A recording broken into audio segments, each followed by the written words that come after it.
ఇక ఈ ప్రశస్తమైన సమయం వరకు ఈ రీతిగా నిన్ను ఆరాధించడానికి, ఈ రీతిగా నిన్ను స్తుతించడానికి ఇంత గొప్ప ధన్యత, ఇంత గొప్ప భాగ్యమును మా అందరికీ మీరు అనుగ్రహించినందుకు వందనాలు. ఇంతవరకు జరిగిన ప్రతి కార్యక్రమాన్ని నీ నామమునకు మహిమకరంగా జరిగించావు. జరగబోతూ ఉన్న మిగతా కార్యక్రమాన్ని నీ సేవకులను బహుబలంగా ఈ రాత్రి మీరు వాడుకోమని మా ప్రియుడు, మా రక్షకుడైన ప్రభు అయిన యేసుక్రీస్తు వారి ప్రశస్తమైన నామములో ప్రార్థించడిగా వేడుకుంటున్నాము తండ్రి. బిగ్గరగా చెప్దాం ఆమేన్. అందరూ ఎవరి స్థానాల్లో వారు కూర్చుందాం. కొంతమంది యవనస్తులు బండి మీద కూర్చుని ఫోన్లు చూసుకుంటున్న వాళ్ళు ఉన్నారు. అలాంటి వాళ్ళందరికీ చెప్తున్నాను ప్రేమతో, ఈ సభా ప్రాంగణానికి ఫోన్లు చూసుకోవడానికి మీరు రాలేదు, సమయాన్ని కాలక్షేపం చేయడానికి రాలేదు, వాక్యాన్ని వినడానికి వచ్చారు. అక్కడక్కడ బళ్ళి మీద కూర్చొని అక్కడక్కడ మాట్లాడుకుంటున్న వారందరూ ఇక్కడికి వచ్చేయాలి. లేదా మీరు ఎక్కడ కూర్చున్నా దేవుని మాటలు శ్రద్ధగా వినండి. మన మధ్యకు దైవజనులు రెవరెండ్ డాక్టర్ మూర్తి గారు మన మధ్యకు వచ్చారు. అనేకమైన ప్రాంతాలలో, పట్టణాలలో, దేశ విదేశాలలో చక్కని వాక్యాన్ని చెప్తూ అనేక మందిని ప్రోత్సహిస్తూ సంఘానికి, విశ్వాసులకు, ప్రజలకు అవసరమైన మాటలను దేవుడు వారి నోటి ద్వారా ప్రజలకు అందజేస్తున్నాడు. ఈ మొదటి రోజే ఈ సభకు వచ్చిన మీ అందరితో దేవుడు మాట్లాడబోతున్నాడు. కొంచెం ఇంకా హుషారుగా చెప్పొచ్చు. మీకు అవసరమైన మాట, మీకు కావలసిన మాట, మిమ్మల్ని హెచ్చరించే మాట, మిమ్మల్ని సరిదిద్దగలిగే మాట, మిమ్మల్ని ప్రోత్సహించగలిగే మాట దేవుడు తన సేవకుని ద్వారా మనతో మాట్లాడబోతున్నాడు. అత్యాశక్తితో వాక్యాన్ని జాగ్రత్తగా వినండి. అనాలోచనగా ఉండొద్దు. చక్కగా గాలేస్తుంది కదా అని నిద్రపోవద్దు. దేవుడు చక్కని గాలిచ్చాడు ఇక్కడ. దేవునికి స్తోత్రం చెప్పండి. కాబట్టి జాగ్రత్తగా దేవుని మాటలు వినండి. అయ్యగారు వాక్యం చెప్పే ముందు దైవజనులు సురేష్ గారు మన మధ్యలో ఉన్నారు. వారు చిన్న ప్రార్థన చేసిన తర్వాత నేరుగా అయ్యగారు వాక్యాన్ని అందిస్తారు. అయ్యగారు చెప్తున్నంతసేపు అటు ఇటు కదలకుండా, సెల్ ఫోన్ రింగు కాకుండా సైలెంట్లో పెట్టండి. జాగ్రత్తగా దేవుని వాక్యాన్ని వినండి. అక్కడక్కడున్న యవనస్తులందరూ వచ్చేయాలి. హాస్టల్ పిల్లలు కూడా వచ్చేయాలి. అందరూ దేవుని వాక్యాన్ని శ్రద్ధగా వినండి. దేవుని మాట శ్రద్ధగా విన్నవాడు ఐశ్వర్యవంతుడవుతాడు. ఆయన తన మాట ద్వారా మిమ్మల్ని ఆశీర్వాదకరంగా మార్చునుగాక. సమయంలో వాక్యం కొరకు అందరం కూడా తల్లు ఉంచినట్లయితే ప్రార్థన చేద్దాం. సకల ఆశీర్వాదములకు కారణభూతుడైన మా ప్రియ పరలోకపు తండ్రి, మీ పరిశుద్ధ పాదములకి వందనములు, స్తుతులు, స్తోత్రములు చెల్లించుకుంటూ ఉన్నాము. దేవా, దయగల తండ్రి, నీ మహాదయను బట్టి, నీ ఉన్నతమైన ప్రేమను బట్టి ఈ 2026వ సంవత్సరము జూన్ మాసంలో తండ్రి, ఈ యొక్క 8, 9, 10, 11 తారీఖుల ద్వారా యేసయ్య స్వస్థత ప్రార్థనా మందిరం వారు నిర్వహించు ఈ యొక్క పునరుద్ధాన పండుగల నిమిత్తమై ప్రార్థిస్తూ ఉన్నాము. ప్రభువా, మీ దాసులు, సంఘబిడలు, సేవకులు, విశ్వాసులు ఆశించిన రీతిగా తండ్రి ఈ మొదటి రోజు కూడిక ద్వారా మేమందరము కూడా తండ్రి ఇటు రీతిగా నీ సన్నిధానంలో చేరడానికి, నీ వాక్యము కొరకు తండ్రి మా హృదయములను సిద్ధము చేసుకోగలగడానికి మీరు ఇచ్చినటువంటి ధన్యతను బట్టి, గొప్ప అవకాశాన్ని బట్టి మీ నామానికి స్తోత్రాలు చెల్లిస్తూ ఉన్నాం.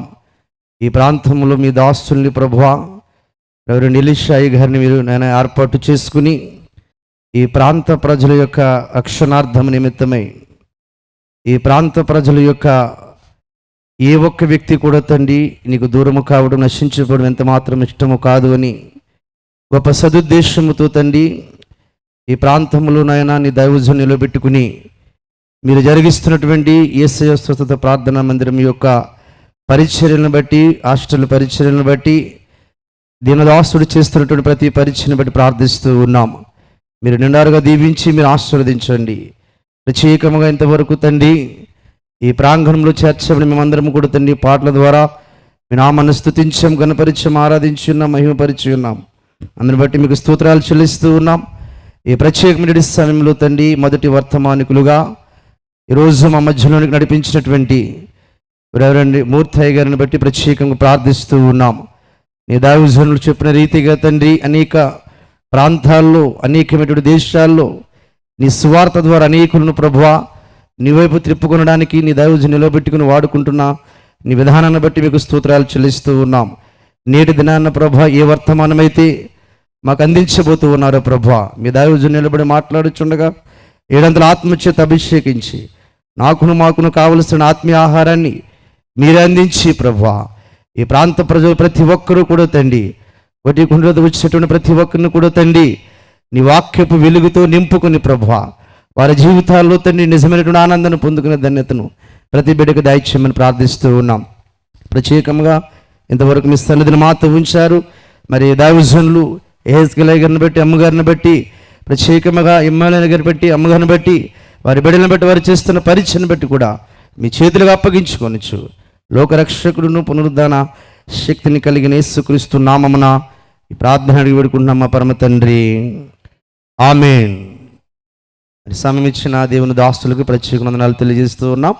మరి సమయంలో దేవుని దాసులు మరి రెవరెండ్ మూర్తయ్య గారికి సమయాన్ని అప్పగిస్తూ ఉన్నాం.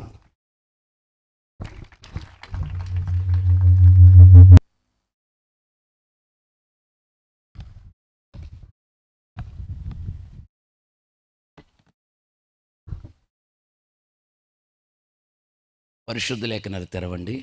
బైబిల్ గ్రంథాలు తెరిచి ప్రసంగి గ్రంథం,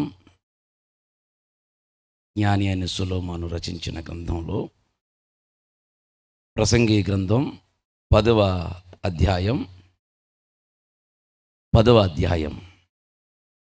స్వరమెత్తి చదివేవాళ్ళు తెరవండి. 8వ వచ్చిన భాగాన్ని చదువుదాం. గొయ్యి త్రవ్వువాడు దానిలో పడును, కంచె కొట్టువానిని పాము కరుచును. చాలు చాలు. నా వెనక సభలో ఉన్న వారందరూ చక్కగా స్వరాలు తెరిచి ముక్త కంఠంతో ఈ మాట చెప్పండి. కంచె కొట్టువానిని పాము కరుచును. రెండవసారి, కంచె కొట్టువానిని పాము కరుచును. మూడోసారి మీరు చెప్పండి. చాలు. తలలో ఉంచి ప్రార్థనలో ఏకీభవించండి. మహోన్నతుడు, మహాగణుడు, మహాపరిశుద్ధుడు అయిన నా పరమ తండ్రి, మీ ఘనమైన పరిశుద్ధ నామానికి స్తోత్రార్పణ చెల్లిస్తున్నాను. మహాదేవుడవు, మా మంచి దేవుడవు, మా మధ్య వసించుచున్న ఇమ్మానుయేలు, పాటలు, ప్రార్థనలు, ఆరాధనల ద్వారా మీ పరిపూర్ణమైన పరిశుద్ధ నామానికి మహిమను తీసుకొచ్చుకున్నారు.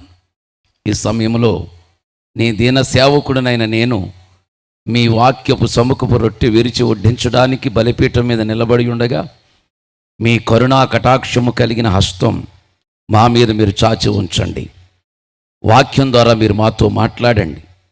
బాబు, వాక్యాన్ని పట్టుకుని నేను సిలువ చోటుకు వెళ్తున్నాను. నేను మరుగైపోతానండి, మీరే కనపడండి.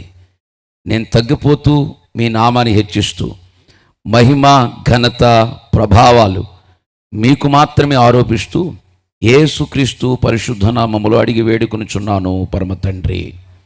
అందరూ ఆమేనండి. క్షేమకరమైన ప్రయాణాన్ని ఇచ్చిన దేవాది దేవునికి మహిమ, ఘనత, ప్రభావాలు చెల్లిస్తూ ఈ రాత్రి ఈ కూడికలకు నన్ను ప్రేమతో ఆహ్వానించిన దేవుని సేవకులు, అభిషక్తులు, అత్యంత ప్రియులు, దేవుని చేతిలో బహుబలంగా వాడబడుతున్న ఎలీషా గారికి నా హృదయపూర్వక వందనాలు. అలాగే అమ్మగారికి కూడా వందనాలు.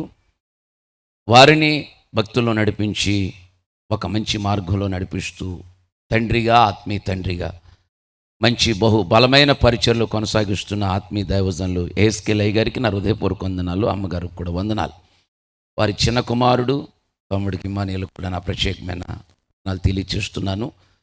వారి మీటింగ్స్కి నేను వెళ్ళినప్పుడు ఎంతో ప్రేమించారు. చక్కగా మంచి వర్తమానం అందించామని కూడా చెప్పినప్పుడు సంతోషించాను. వారికి శుభాలు. కూడి వచ్చిన మీ అందరికీ యేసుక్రీస్తు వారి ప్రశస్త నామములో నిండు హృదయపూర్వక వందనాలు. చెప్పరా వందనాలు. దేవుడు మిమ్మల్ని దీవించునుగాక. ఇది బాగానే చెప్పుకుంటారు. చక్కని సంగీతాన్ని అందిస్తున్న తమ్ముళ్ళకు కూడా శుభాలు. సౌండ్ సిస్టమ్ తమ్ముళ్ళకు కూడా శుభాలు. సంఘ పెద్దలుంటే సంఘ పెద్దలకి నా నిండు వందనాలు. అలాగే ప్రత్యేకమైన స్త్రీలు కోయర్ వర్స్ కూడా నా హృదయపూర్వక వందనాలు. అలాగే చాలామంది పరిచర్యలు వాడబడేవాళ్ళు, మీ అందరికీ శుభాలు.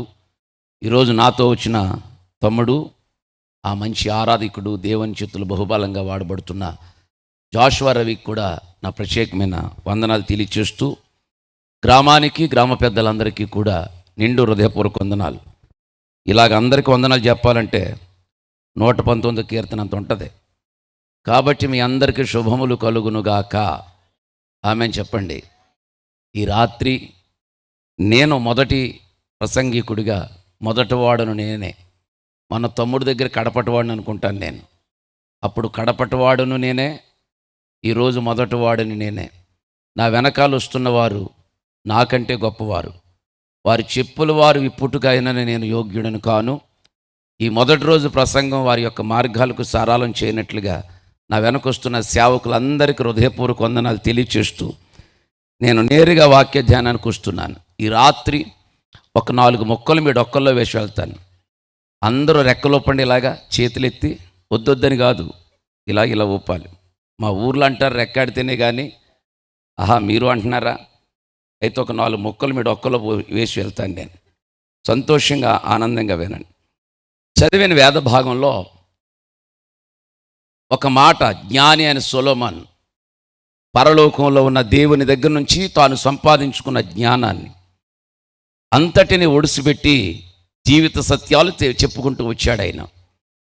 ఆ జీవిత సత్యాలలో ప్రసంగి గ్రంథం ఒక గ్రంథమైతే దానిలో నుంచి ఒక మాట మీకు నేను పరిచయం చేశాను. కంచె కొట్టువానిని పాము కరుచును. పాము అంటే అందరికీ తెలుసు కదా, ప్రత్యేకించి దాన్ని చెప్పక్కర్లేదు. మిగిలిన జంతువులు ఎవరికైనా తెలియకపోవచ్చేమో కానీ పాము తెలియని వాడంటూ ఎవడు ఉండడు. అయితే ఈ పాము ఎవరిని కరుస్తుంది?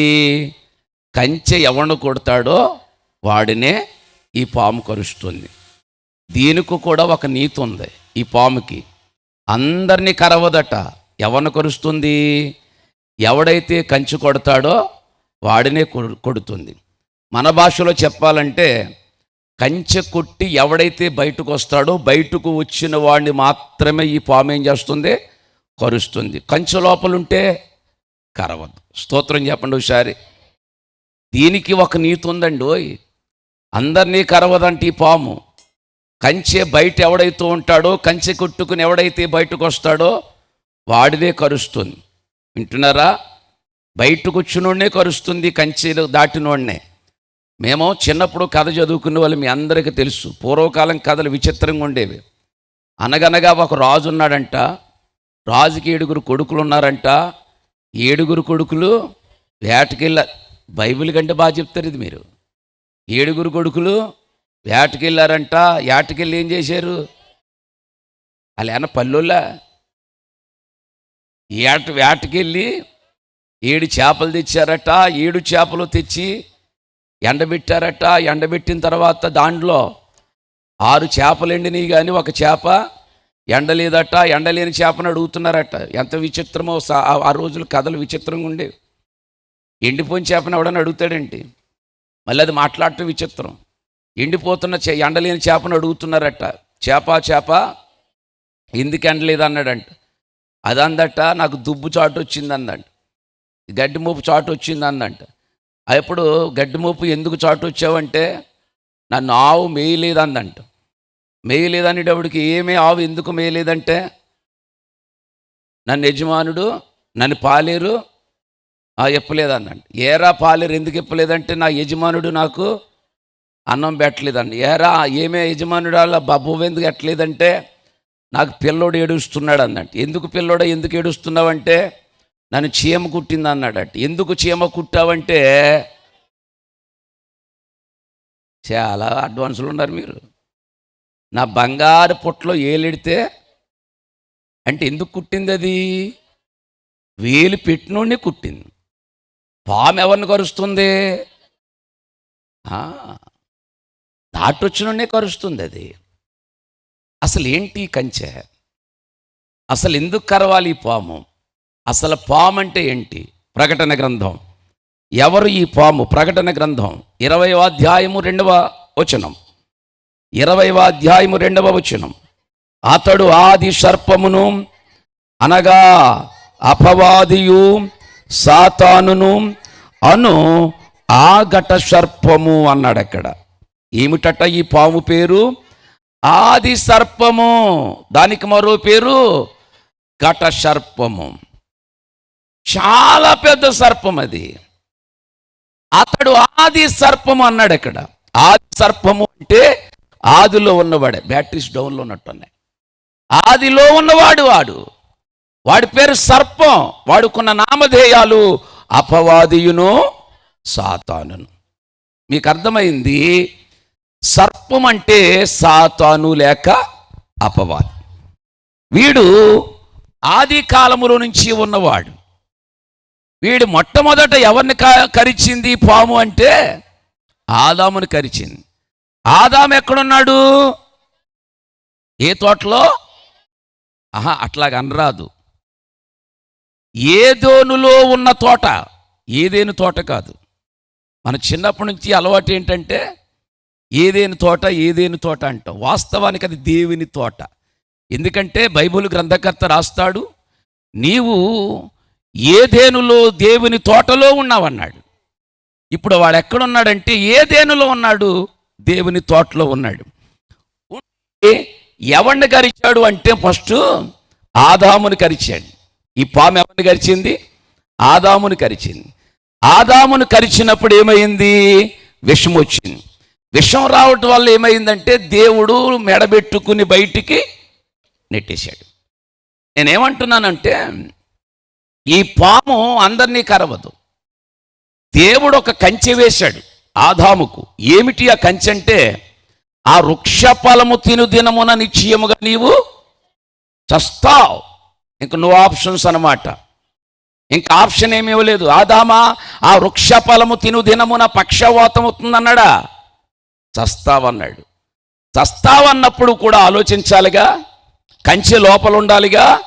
కంచె లోపల నుండి బయటకు వచ్చేసాడు. ఏ కంచె అంటే ఆజ్ఞ అనే కంచె. ఆ కంచె లోపల ఉంటే గనక సర్పం అతన్ని కరిచేది కాదు. ఎప్పుడైతే ఆజ్ఞ అనే కంచెలో నుంచి అతడు బయటకు వచ్చాడో సర్పం ఏం చేసింది? కరిచేసింది. అందుకే చెప్తున్నాడు, ఎవడైతే కంచె కొడతాడో వాడిని ఏం కరుస్తుంది? పాము కరుస్తుంది. చాలా జాగ్రత్తగా వినండి. కొన్ని సంగతులు మీకు నేను పరిచయం చేస్తాను. అసలు బైబిల్ గ్రంథంలో దేవుడు మనకు పెట్టిన ఒక 4 కంచెలు. 7 కంచెలు ఉంటే నా దగ్గర 7 కంచెలు అయితే ఈ రాత్రి సంపూర్ణ రాత్రి కూటం అవుద్ది. కాబట్టి రాత్రి కూటం కాబట్టి ఒక 4 సంగతులు మీ మనసులో నేను పెట్టి వెళ్తాను. అసలు దేవుడు ఎలాంటి కంచె పెట్టాడు? తెరవండి బైబిల్ గ్రంథం. నిర్గమకాండం 12వ అధ్యాయం 22వ వచనం. నిర్గమకాండము 12వ అధ్యాయము 22వ వచన భాగాన్ని. మరియు ఇస్సోపు కంచె కాదు, కుంచె తీసుకొని పల్లెములో దాని రక్తమును దానిని ముంచి ద్వారబంధపు పైకమ్మిని. దెబ్బలాడేసుకోకండి. మీరందరూ కలిసి ఒక లీడర్ని నిలబెట్టుకోండి. కాస్త నోరున్న ఆవిడ నిలబెట్టుకుని ఆవిడ చేత చదివించుకోండి. మీరు రెండో ఏకం చెప్పినట్టు చెప్పేస్తున్నారు. చక్కగా పక్కలో కూడా అర్థం అవ్వాలి. నేనే చదివేస్తాను మీకు ఆ కంగారు లేకుండా. ఇస్సోపుతో కొంచెం తీసుకుని పళ్ళెములోనున్న రక్తములో దాన్ని ముంచి ద్వారబంధపు పైకమ్మికి 2 నిలువ కమ్ములకు పల్లెములోనికి రక్తమును తాకింపవలెను. తరువాత మీలోనెవరును ఉదయము వరకు తన ఇంటి ద్వారము నుండి బయలు. ఇక్కడ ఒక కంచె పెట్టాడు. నెంబర్ 1, ఏమిటయ్యా దేవుడు పెట్టిన కంచె? ఇది ఇశ్రాయేలులకు దేవుడు పెట్టిన కంచె. ఏమిటి కంచె అంటే, ఇశ్రాయేలులారా, మీరు చేస్తున్న పండగలో ఆ రాత్రి నేను బయలుదేరుతాను. మీరు ఆ పండగ చేయు విధమేమనగా, మీరు దహన బలికి ఒక మేకను తీసుకోండి, 14 దినాలు గుమ్మంలో కట్టండి. పండగ ముందు 14 దినాలు కట్టి 14 దినముల తర్వాత ఊరి వెలపట్టుకు తీసుకుని వెళ్ళండి. ఆ మేకను చంపండి, చర్మం తీయండి, దాని రక్తం తీసుకోండి, పట్టుకురండి. గిన్నెతో పట్టుకొచ్చిన రక్తాన్ని ఇశ్రాయేలు వారులారా మీరు వినండి. మీరు ఉన్నది ఐగుప్తు దేశంలో, మీరు పండగ చేస్తున్నది ఐగుప్తు దేశంలో. ఆ రాత్రి తీసుకొచ్చిన రక్తాన్ని ఐగుప్తు దేశంలో ఏ కాలనీలో మీరు ఉంటున్నారో ఐగుప్తుల మధ్య ఉన్న మీ గృహాలకి, ఇంటికి ఉన్నటువంటి ద్వారబంధానికి పై కొమ్ములకు, మరలా గడపకు కాదు, పై కొమ్ములకు రాయండి. ఏ మేకైతే వధించబడిందో వధించబడిన ఆ పశువు యొక్క రక్తాన్ని తీసుకుని వచ్చి ఆ ద్వారబంధాలకు రాయండి. రాసిన తర్వాత ఆ రాత్రి సంహార దూత బయలుదేరతాడు ఐగుప్తు దేశములోనికి. సంహార దూత బయలుదేరి ఐగుప్తు దేశములో ఉన్న ఫరో ఇంటి వారందరినీ, ఆ దేశంలో మీరు కూడా ఉన్నారయ్యా, మిక్స్డ్ పీపుల్ అయ్యారు, ఇప్పుడు నేను బయలుదేరి సంహార దూతను తీసుకొస్తాను. తీసుకొచ్చి సంహార దూత ఫరో ఇంటింట్లో ఉన్న వారందరిలో మగ పిల్లవాడిని చంపుతుంది. ఇప్పుడు మీరు గనక ఈ రక్తాన్ని తీసుకుని వెళ్ళి ఆ ద్వారబంధానికి రాస్తే సంహార దూత మీ ఇంటి జోలికి రానేరాడు, కాబట్టి మీరు రక్తము అనే కంచెలో ఉండండి అన్నాడు. గట్టిగా స్తోత్రం చెప్పండి ఒకసారి. ఏ కంచెది? దానికి పేరు పెట్టండి, నిబంధన రక్తం. ఆమె చెప్పండి. దానికి పేరు పెట్టాడు మోషే. చెప్పమంటారా? నిర్గమకాండం 24:8. నిర్గమకాండం 24:8. అప్పుడు మోషే రక్తము తీసుకుని ప్రజల మీద ప్రోక్షించి, ఇదిగో ఈ సంగతులన్నిటి విషయమై యెహోవా మీతో చేసిన నిబంధన రక్తము ఇదే. దాని పేరు చెప్పండి. ఈ రక్తం కోడెల రక్తం కాదు, మేకల రక్తం కాదు, దాని పేరు నిబంధన రక్తం. పిల్లలు నా వైపు చూడాలి. దేవుడు పెట్టిన కంచె నిబంధన రక్తం. ఇప్పుడు ఎక్కడ ఉండాలి వాళ్ళు? ఏ ద్వారబంధానికైతే నిబంధన రక్తం రాస్తాడో ఆ ద్వారబంధం లోపలే ఉండాలి.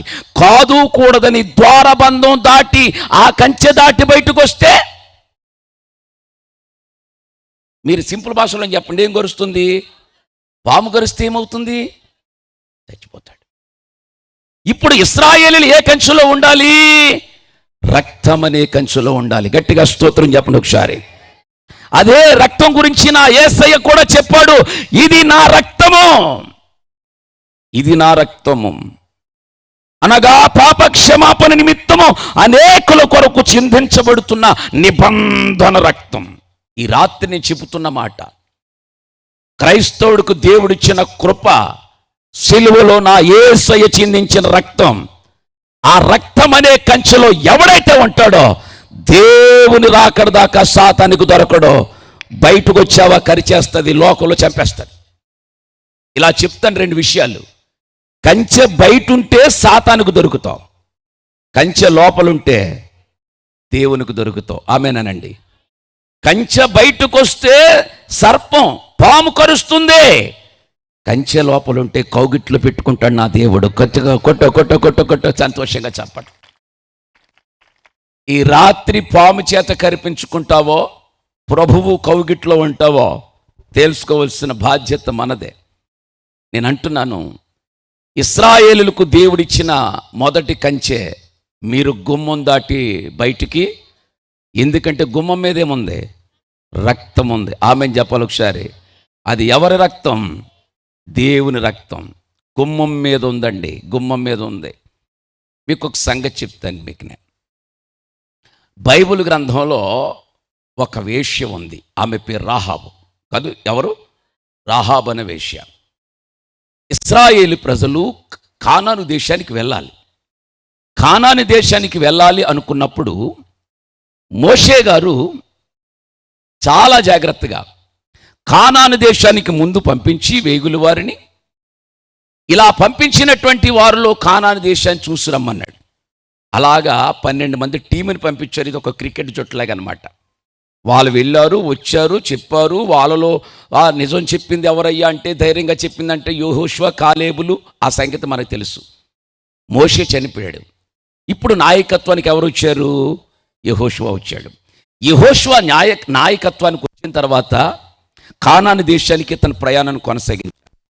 ఇప్పుడు కానానికి వెళ్ళాలి అని అంటే మధ్యలో ఒక ఆటంకం ఉంది, యెరికో పట్టణం. ఇప్పుడు యెరికో పట్టణానికి యెహోషువ ఇద్దరు వేగుని వారు పంపించారు. ఎందుకు పంపించారు అంటే, అంతకుముందు 12 మందిని పంపించాడు మోషే గారు. దాంట్లో కరెక్ట్గా చెప్పింది ఎవరు? ఇద్దరే. మంది ఎక్కువైతే మజ్జిగ పలసనైపోద్దని ఎందుకు పగిలి వాళ్ళందరూ అని చెప్పి ఇద్దరిని పంపించాడు. వాళ్ళిద్దరూ డైరెక్ట్గా వెళ్ళి ప్రాకారము కలిగిన ఆ యెరికో పట్టణములో, ఆ భయంకరమైన రాజు ఉన్నటువంటి ఆ స్థలములో ఇద్దరు వేగులు వారు వెళ్ళారు. వేగులు వారు అంటే రహస్యం. 0 నెంబర్ 786 అంటారు కదా, గోడచారులు అన్నమాట. వెళ్ళి యెరికో పట్టణానికి వెళ్ళారు. వెళ్ళిన వెంటనే ప్రాకారం మీద ఉన్నటువంటి రాహాబు అనే ఒక వేశ్య ఇంటికి చేరారు. ఎవరయ్యా ఈ వేశ్య అంటే, రాహాబు ఆవిడ పేరు. రాహాబు అనే మాటకు విశాలత. ఆమె హృదయము విశాలతే, ఆమె మనసు కూడా విశాలతే. ఆమె వేశ్యగా మారిపోయింది. మంచి కుటుంబం కలిగింది. అద్భుతమైన పెద్ద ఫ్యామిలీ కలిగిన, పేరు ప్రఖ్యాతులు కలిగిన కుటుంబంలోంచి వచ్చింది రాహాబు. మరి ఇలాంటి రాహాబు ఇంట్లో మరి ఏ భయంకరమైన పరిస్థితి ఏర్పడిందో తెలియదు. కానీ స్నేహభావాల వల్ల లేక యెరికో పట్టణం పాడైపోతే అక్కడ తిరగటం వల్ల తెలియదు, కానీ పాడైపోయింది, వేశ్యగా మారిపోయింది. ఇంట్లోంచి బయటికి నెట్టేశారు తల్లిదండ్రులు. బయటకు వచ్చిన తర్వాత మరి శరీరం కావలసిన వాళ్ళు, ఈమెతో కొనసాగే వాళ్ళందరూ వచ్చి, అమ్మ ఏమిటి రాహాబు అలాగున్నావంటే, ఏమండి మా అమ్మ నాన్న గెట్టేశారండి, నేను బయటకు వచ్చేసానండి అంటే, మేము లేమా అన్నాడు తాపి మేస్త్రి. అమ్మయ్యా అంది. ఇంకొక అతను అన్నాడు, మా సిమెంట్ కొట్టలేదా అన్నాడు. అమ్మయ్య అనుకుంది. మా ఇనప కొట్టలేదా అంది. మొత్తం వీళ్ళందరూ కలిసి ఒక కొంప కట్టారు ఆవిడికి. ఎక్కడ కట్టారట? ప్రాకారం మీద కట్టారు, గోడ మీద కట్టారు. అంత పెద్ద గోడ కట్టిన తర్వాత ఈ రాహాబు చిన్న పూటకోళ్ళ వ్యాపారం చేసుకుంటుందని చరిత్ర. చిన్నసరి హోటల్ అన్నమాట. ఆ హోటల్ ఉంటుండగా ఇద్దరు వేగులు వారు బయలుదేరి వెళ్ళి సీక్రెట్గా దాంట్లోకి ఎంటర్ అయ్యి ఎక్కడికి వెళ్ళారంటే రాహాబు ఇంట్లో చేరాడు. హోటల్లోకి వెళ్తారు కదా ఫస్ట్ టీ తాగడానికి. వెళ్ళిన తర్వాత అక్కడ చేరారు. ఆ పట్టణానికి ఒక రూల్ ఉంది. ఆ పట్టణపు రాజు పెద్ద గుమ్మం పెట్టాడు, ప్రాకారపు గుమ్మం పెట్టాడు. గవిని అంటారు దాన్ని. ఆ గవినికి మన ధవళేశ్వరం ఆనకట్టుకున్నటువంటి తలుపులు, అంత పెద్ద తలుపులు పెట్టి ఎవడూ కూడా ఇశ్రాయేలు అనబడిన వాడు లోపలికి రాకుండా యెరికో పట్టణం చుట్టూ గోడ కట్టాడు. ఈ గోడ కట్టి ఈ ఇనప తలుపు పెట్టి ఒక రూల్ ఎట్టాడు. ఎవడైనా లోపలికి రావాలంటే 6 గంటలకల్లా లోపల ఉండాలి. ఎవడైనా బయటికి వెళ్ళాలంటే 6 గంటల లోపల, ఉదయం 6 గంటల నుంచి సాయంకాలం 6 గంటల వరకు గేటు తీయాలి. 6 గంటలకి ఎవడైనా గేటు బయటికి వెళ్ళాడా గేట్ వేసేయాలి. ఇంకా తెల్లవారు రాత్రంతా అక్కడ ఉండాలి. పగలు మళ్ళీ 6 గంటలకి గేటు తెరవాలి. ఇది రూల్ అక్కడ. అలాంటి ప్రదేశానికి మన ఊళ్ళు ఎలాగెళ్ళారు, వెళ్ళిపోయారు. రాహాబు ఇంటి దగ్గరికి వెళ్ళి టిఫిన్ తిన్నారు, భోజనం చేశారు, మొత్తం ఏదో జరిగింది. విశేషం ఏంటంటే ఏసీసీ కెమెరాలు చూశాడు కానీ రాజుగారు వెంటనే కబురు పెట్టి, రాబాయ్ వేగులు వారు మన ప్రాంతానికి వచ్చారట, రాహాబు వింటున్నారట, అర్జెంటుగా బంధించి తీసుకురమ్మంటే గుర్రాల మీద సైన్యం బయలుదేరింది. వచ్చింది రాహాబు ఇంటి దగ్గర. ఆ చిన్న హోటల్ దగ్గర సౌండ్ వినపడుతుంది, గుర్రాల రథాల సౌండ్ వినపడుతుంటే గబగబా బయటకు పరిగెత్తుకొచ్చింది రాహాబు. యావయ్యా ఏమిటి ఇలా వచ్చారంటే పిలిచారు వాళ్ళు. రాహాబు ఇలా రా అన్నారు. బయటకు వచ్చింది. వచ్చిన తర్వాత పిలుస్తూ చెప్తున్నారు, నీ ఇంటికి వేగులు వారు వచ్చారట కదా. అయ్యా వచ్చారయ్యా, మరేరి ఇలా తీసుకురా వీళ్ళు అడిగిన సమయం 6:15 గంటలు. ఇప్పుడు 6:15 గంటలకు అడుగుతుంటుంటే మాట్లాడగా పావు గంట అయిపోయింది. ఈ లోపల తలుపేసేస్తారు, అక్కడ గేట్ వేసేస్తారు. ఈ లోపల అహాబు అంది, ఏమండి రావటం మాట నిజమే, ఇదిగో ఇప్పుడే మీరు వచ్చే ముందు ఆ గవిరి గుండా వెళ్ళిపోయారంటే నడవండ్రా అన్నాడు. నాకు ఇలా కళ్ళజోడు పెట్టుకుని కానపడలేనాడు, అడుగో వెళ్ళిపోతున్నారు అన్నాడు. గబగబా పరిగెత్తుకుని వెళ్ళారు. వెళ్ళేసరికి ఏమవుతుంది, గుర్రం రథము ఇదేమంటారు డోరు క్లోజ్ అయిపోద్ది. రాత్రి అంతా అక్కడ ఉన్నారు. రాత్రి ఇక్కడ సంభాషణ. రాహాబు వాళ్ళని పైకి తీసుకెళ్ళింది, మిద్ది మీదకి కూర్చోబెట్టింది, జనపకట్ల మధ్యలో దాచింది. ఉండండి నేను చూసి వస్తాను, కంగారు పడకండి, అస్సలు కంగారు పడకండి సేవకులారని వారిని తీసుకెళ్ళి పైన కూర్చోబెట్టింది. కిందకు వచ్చింది, చుట్టూ పరిసర ప్రాంతాలు పరిశీలించి అమ్మయ్య ఎవరూ లేరనుకుని పైకి వెళ్ళేసరికి వాళ్ళకి దాడి ఎవడొస్తున్నాడో తెలియట్లేదు. కూర్చోబెట్టి ప్రసంగం సేవకులు చెయ్యాలి, కానీ రాహాబు తల్లి ప్రార్థన ప్రసంగం మొదలెట్టేసింది. తెల్లవారులు ప్రసంగం చేసేసింది రాహాబు. చాలా తెలివైంది. అంటది, మీ దేవుడు సామాన్యమైన దేవుడు కాదబ్బా, మీ దేవుడు గురించి మాకు తెలుసబ్బా. ఎలాంటి దేవుడు అంటే ఎర్ర సముద్రాన్ని పాయలుగా చేసిన ఆకాశమునకు సరిపోయినంత దేవుడు మీ దేవుడు. ఒక వేశ్య చెబుతున్న సాక్ష్యం, కొట్టండి బిగ్గరగా చప్పట్లు. మామూలు దేవుడు కాదయ్యా, ఎర్ర సముద్రాన్నే పాయలుగా చేసినాడు. ఈ సంగతి మా తెంగురోడికి అర్థం కావట్లేదు. ఎవడికి? రాజుకి. అదేంటే తెంగరదానం అంటున్నావు అంటే, లేకపోతే ఏంటండి, ఎర్ర సముద్రం పాయలుగా చేసిన దేవుడికి ఎరుకో గోడలు ఒక లెక్క ఉఫ్ఫండి పడిపోద్ది. మా ఓడేదో అనుకుంటున్నాడు అంతే. అయ్యా మీరు వస్తున్నారన్న సంగతి మాకు తెలిసినప్పుడు మా గుండెలు కరిగిపోతున్నాయి అంది. అదేమిటి రాహాబు అలాగన్నావు? లేదయ్యా, మీరు బలవంతులయ్యా, మీరు తిన్న తిన్నలాంటిదయ్యా, మీరు తాగిన నీళ్ళలాంటివయ్యా. స్తోత్రం చెప్పాలి ఒకసారి. ఆకాశము నుంచి కురిసిన ఆహారం తిన్నారు, ఆమెం చెప్పాలి. బండ నుంచి వచ్చినా మనం తింటున్న పనికి మళ్ళీ తిండి ఏం తింటాం, మళ్ళీ నాన్ స్టాప్గా తింటాం. మళ్ళీ మనం మొన్నే నా దగ్గరకు ఒక ఆవిడ వచ్చింది. వచ్చి అంటదే, అయ్యగారు 4 రాళ్ళు వెనకేసుకున్నాను అంది. ఇల్లు కడతావా పెళ్లి చేస్తావా అన్నాను. హాస్పిటల్ బిల్లు కడుతున్నాను అంది. అదేమిటే 4 రాళ్ళు అన్నావుగా, ఏ రాళ్ళు అనుకుంటున్నారా అయ్యగారు? దొడ్లో రాళ్ళు అనుకుంటున్నారా? కిడ్నీలో రాళ్ళు అంది. ఓహో బాగానే ఉంది. అప్పుడు ఆలోచించాను చాలా వరకు నేను, అసలు ఎక్కడ ఉండవలసిన సామానం ఎక్కడికి వచ్చేస్తున్నాయి. దొడ్లో రాళ్ళేమో కిడ్నీలోకి వచ్చేస్తుంది. ఇలాగ అడుగుతాను, చెప్పండి షుగర్ ఎక్కడ ఉండాలి? మాట్లాడరే మీరు. షుగర్ పంచదారలు ఉండాలా? ఎక్కడ దొరికారండి నాకు ఇలా? వంటగదిలో వంట డబ్బాలు ఉండాలి, షుగర్ డబ్బాలు ఎక్కడికి వచ్చేసింది? ఒంటి గదిలోకి వచ్చేసింది. రావులపాలెం రెడ్డి గారి బర్త్డేకి వెళ్ళాను నేను. మనవడు బర్త్డే, కేక్ కట్ చేసి పెడుతున్నాను ఆయనకి. పైకి తీసేసి కింద తిట్టను అంటున్నాడు. అదేంటున్నాను నన్ను, చచ్చిపోతానండి బాబు, షుగర్ చాలా ఉంది, 500 దాటేసింది అన్నాడు. అయ్యి బాబు ఇంకా బతుకున్నావు నువ్వు అనుకున్నాను. ఎక్కడ ఉండవలసిన సామానం ఎక్కడికి వచ్చేస్తుందండి? గ్యాస్ ఎక్కడ ఉండాలి? మాట్లాడ మనలో మనమాట. వంటగదిలో బండలు ఉండాలి, ఎక్కడికి వచ్చేసింది? కొండ. అదే ఇవన్నీ ఒరిజినల్ కొండలు కాదు, ఈ గ్యాస్ట్రిక్ ట్రబుల్స్ అన్నీ అంతా గ్యాస్మయం. రాజమండ్రి వెళ్ళిన కొత్తలో ఒక ఆవిడ మా ఇంటికి రండి ప్రార్థన చేద్దరిగాను అంది. అసలు కొత్త, నేను ఈదులు తెలీదు. ఎక్కడమ్మా అన్నాను. ఉయ్యాలపురం 3వ వీధి అంది. సరే ఏదో రకంగా వెతికేద్దామని ప్రార్థన చేసుకుని బండి మీద కూర్చున్నాను. ఈ లోపల ఎక్కడికి వెళ్ళాలి ప్రభు అని ప్రార్థన చేస్తుంటే పాస్టర్ గారు అబ్బాయి అక్కడ వచ్చాడు. వాడి పేరు సీన్, పుట్టుకుంటాడు. అన్నయ్య ఏంటి ఇదిలో నుంచి ఆలోచిస్తున్నావు అన్నాడు.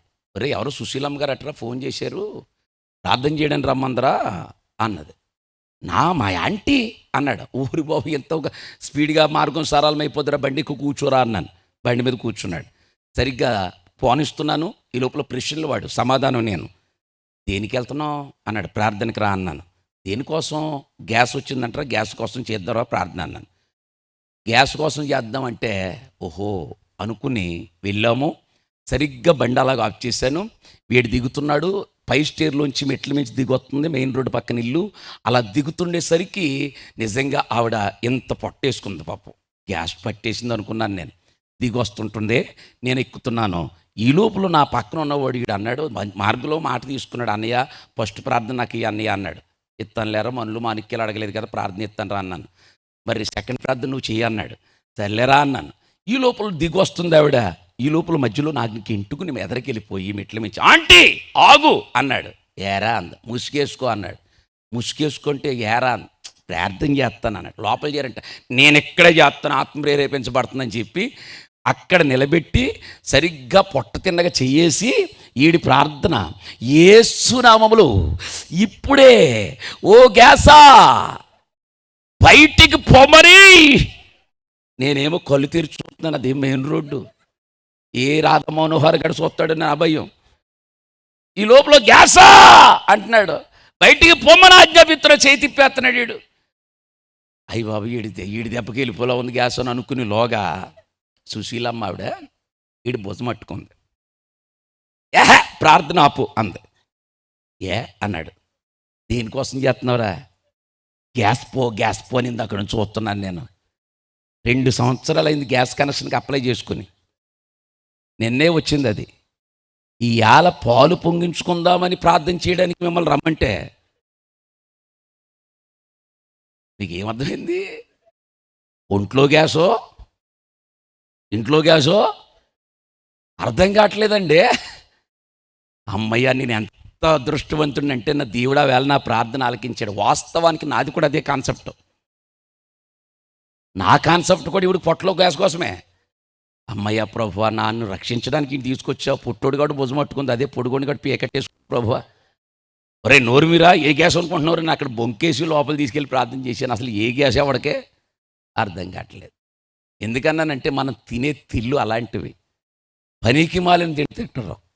ఇశ్రాయేలు అలాంటి తిండి కాదు, బలమైన తిండి తిన్నారు. కాబట్టి రాహాబు చెప్తుంది, మీరు గనక మా ప్రాంతం మీద నుంచి వెళితే మేము చనిపోతామయ్యా, త్రొక్కుకొని వెళ్ళిపోతారయ్యా, మీ సైన్యానికి మేము తట్టుకోలేమయ్యా అని చెబుతుంటుంటే రాహాబు కంగారు పడకని చెప్పి, అయ్యా నేను ఉపకారం మీకు చేశాను కాబట్టి మీరు నాకు ఒక ఉపకారం చేసి పెట్టండి అని ఒక మాట తీసుకుందండి అక్కడ. ఏమిటా మాట అంటే, మీరు వచ్చినప్పుడు అందరూ చనిపోతారు, ఎరుకో పట్టణములో మా కుటుంబం మాత్రం బ్రతికేటట్టుగా మాట ఇవ్వండి. స్తోత్రం చెప్పాలి ఒకసారి. అక్కడ అంటది, తల్లియు తండ్రియు అన్నదమ్ములు అక్క చెల్లెలు వారికి కలిగిన వారందరూ చనిపోకుండా మీరు నాకు ఒక ఆనవాళ్ళు ఇచ్చి వెళ్ళండి అని మాట తీసుకుందండి. విశేషం ఏంటంటే, ఈ లోపల ప్రసంగం తెల్లారిపోతుంది. మళ్ళీ 6 అయిందనుకో వాళ్ళు వచ్చేస్తారుగా. రాహాబు సాయంకాలం మొదలెట్టో ప్రసంగం, ఇప్పుడు దాకా చేస్తానన్నావు, తెల్లారిందా వాళ్ళు వచ్చేస్తారు, మర్యాదగా మమ్మల్ని పంపించే, ఇంక ఇలా వెళ్ళమ్మా దొరికేస్తాం కాబట్టి కిటికీలోంచి దించే అని చెప్తే వాళ్ళిద్దరికీ తాడు కట్టి కిటికీలో నుంచి దించిన తర్వాత వాళ్ళు చెబుతున్న మాట, రాహాబు నీవు మమ్మల్ని మాట్లాడిగావు, మేము వచ్చినప్పుడు నువ్వు చనిపోకుండా ఉండునట్లుగా తల్లియు తండ్రియు అన్నదమ్ములు అక్క చెల్లెలకి ఒక ఆనవాళ్ళు ఇచ్చేయాలని అంటున్నావు కదా. ఇదిగో ఎర్రని దారం నీకు ఇస్తున్నావు. ఈ ఎర్రని దారం పట్టుకుని వెళ్ళి నీ ఇంటి కిటికీ కట్టు. మనం ఎంత తెలివిలమైతే అదే కనుక మనకి ఇస్తాం, వాళ్ళ అమ్మా నాన్న ఇంటికి కట్టేస్తాం. నీ ఇంటి కిటికీ కట్టిన తర్వాత ఇప్పుడు నీ తల్లిని తండ్రిని అన్నదమ్ముల్ని అక్క చెల్లెల్ని ఇప్పుడు తీసుకొచ్చి ఎక్కడ పెట్టు? ఎర్రని దారం కట్టిన ఇంటిలోనికే పెట్టు. ఒకవేళ మేమొచ్చినప్పుడు ఎర్రని దారము కలిగిన ఇంటిని మేము చూస్తే దాని జోలికి మేము రాం. ఆ టైములో గనక ఎవడైనా సిగ్నల్ అందట్లేదు, ఎయిర్టెల్ పనిచేయట్లేదు, జియో పనిచేయట్లేదని బయటకు వచ్చాడా, వాడి ప్రాణానికి వాడే ఉత్తరవాది. అంటే ఇక్కడ మాట చెప్తాను, కంచె పెట్టారు వాళ్ళు. నీ ఇంటికి ఎర్రని దారము కట్టు అనే కంచె పెట్టారు. ఎవడైనా కంచి దాటి బయటకు వస్తే వాడి ప్రాణానికి వాడే ఉత్తరవాది. జాగ్రత్త అని చెప్పి వెళ్ళిపోయారండి. రాహాబు ఇంటికి వెళ్ళి వాళ్ళందరినీ బ్రతిమలాడి రానన్నా సరే ఇంటిలోకి తీసుకొచ్చింది. ఏ ఇంట్లోనికి? ఎర్రని దారము కట్టిన ఇంటిలోనికి. స్తోత్రం చెప్పాలి గట్టిగా. ఇప్పుడు వచ్చేసారండి, ఎలాగోలని బ్రతిమలాడితే వచ్చారు, లోపల ఉన్నారు వాళ్ళు. ఇశ్రాయేలు ప్రయాణం కొనసాగింది. కానాను యాత్రలో వాళ్ళు వెళ్ళేటప్పుడు వచ్చి ఎరుకో గోడల చుట్టూ 7 దినములు ప్రదక్షిణములు చేయగా 7వ దినమున యాజకులు బూరలు ఊదగా ప్రజలు కేకలు వేయగా ఎరుకో గోడలు పడిపోయినాయి. లోపలికి వచ్చిన తర్వాత యెహోషువ చెప్పాడు, మొత్తం సమూలంగా నాశనం చేసేయండి, ఒక్కడు కూడా మిగలకూడదు అనుకుంటే. అందరూ అగ్నిగంధకాల చెత్త కాల్చేస్తూ అక్కడ కత్తి పట్టుకుని ప్రాకారపు మెట్టులు ఎక్కెళ్ళిపోతున్నాడు రాహాబింటికి. అప్పుడు యెహోషువ పిలుస్తున్నాడు, ఏయ్ ఆగు, స్టాప్ దేర్, అక్కడ ఆగు. యావయ్యా, అందరినీ చంపాలి కదా అంటున్నాడు. అప్పుడు యెహోషువ చెప్తున్నాడు, అందరు లెక్క వేరు, ఆ ఇంటి లెక్క వేరు. ఇప్పుడు ఆ ఇంటి మీద రక్తం అనే కంచె ఉంది. రక్తం అనే 2 చేతులు పైకెత్తుకొట్టు సంతోషంగా. ఆ ఇంటి మీద ఎర్రని దారం ఉంది. ఇంటి జోలికి వెళ్ళొద్దన్నాడని మీకు సంగతి తెలుసా? బయట ఉన్న వాళ్ళందరూ కూడా అగ్ని కీలకల చేత కాల్చివేయబడ్డారు, చంపవేయబడ్డారు, పాము కరిచేసింది. ఎర్రని దారము కట్టిన ఇంటిలో ఉన్నటువంటి రాహాబు కుటుంబం అంతా కూడా బ్రతికించబడ్డారండి. సంతోషంగా కోటని బిడ్డలారా, బ్రతికించబడ్డారండి. ఈ రాత్రి నీ కుటుంబం అంతా నిబంధన రక్తములో ఉండి రాకడకు ఎత్తబడుదురుగాక. కోటని బిగ్గరగా సంతోషంగా. మొదటి కంచె రక్తం అనే కంచె, ఆమెను చెప్పండి. ఆ కంచెలో ఉన్నవాడిని పాము బయటకు వస్తే చచ్చిపోయారుగా. ఇప్పుడు నేను మాట్లాడుతాను మిమ్మల్ని. పాస్టర్ గారు మమ్మల్ని రక్తం పెట్టమంటున్నారు కదా, మరి ఏ రక్తం అని అంటారా? ఇలా చెప్తాను. ఆ రక్తం, ఇక్కడ చిన్న స్టోరీ చెప్పాలి మీకు. ఐగుప్తు దేశములో ఉండగా ఆ ఇంటి గవినిలికి రక్తం రాయమని చెప్పింది దేవుడే. ఇప్పుడు నాకు వచ్చిన డౌట్ ఏంటంటే, రక్తం రాయకపోతే ఆ ఇళ్ళని తెలీదా? చెప్పాలి. తెలుసు, దేవుడే కదా. ఆ ఇల్లు అని ఆయన తెలియదంటే తెలుసు, కానీ ఆయన ఇల్లు అని ఎవడక తెలియాలంటే ఫరోకు తెలియాలి. స్తోత్రం చెప్పండి జారే. ఫరోకు ఎలా తెలుస్తుంది? ఇదిగో తెల్లారేటప్పటికి గుట్టలుగా శవాలు పడతాయి, ఎంక్వైరీ జరుగుతుంది. శవాలు ఎవరంటే ఫరో ఇంటి వారే. ఇశ్రాయేల్ వారి ఇంటి వారు ఎవరైనా చనిపోయారా అంటే ఎవరూ చనిపోలేదని ఎంక్వైరీలో తేలుతుంది. ఇప్పుడు ఫరోకు వచ్చినటువంటి ఇన్ఫర్మేషన్ ఏంటంటే, ఒరే మన వాళ్ళే చనిపోయారు, వాళ్ళెందుకు చనిపోలేదని సిబిఐ ఎంక్వైరీ చేస్తే తేలిన ఫలితార్థం ఆ ఇంటి మీద రక్తం ఉంది. గట్టిగా హల్లెలూయా చెప్పండి ఒకసారి. ఇప్పుడు మన ఇంటి మీద రక్తం ఉంది అనే సంగతి దేవుడికి తెలియటం కాదు, సాతానుకు తెలియాలి.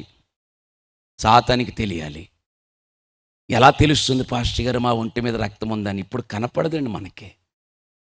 క్రీస్తు రక్తములో కడగబడి మారు మనసు పొంది తగిన ఫలమైన బాప్తీసం ఎవడైతే పొందుతాడో వాడు ఒంటి మీద క్రీస్తు రక్తం ఉంటుంది, వాడు జోలికి పాము రాదు. ఆమెను చెప్పండి ఒకసారి.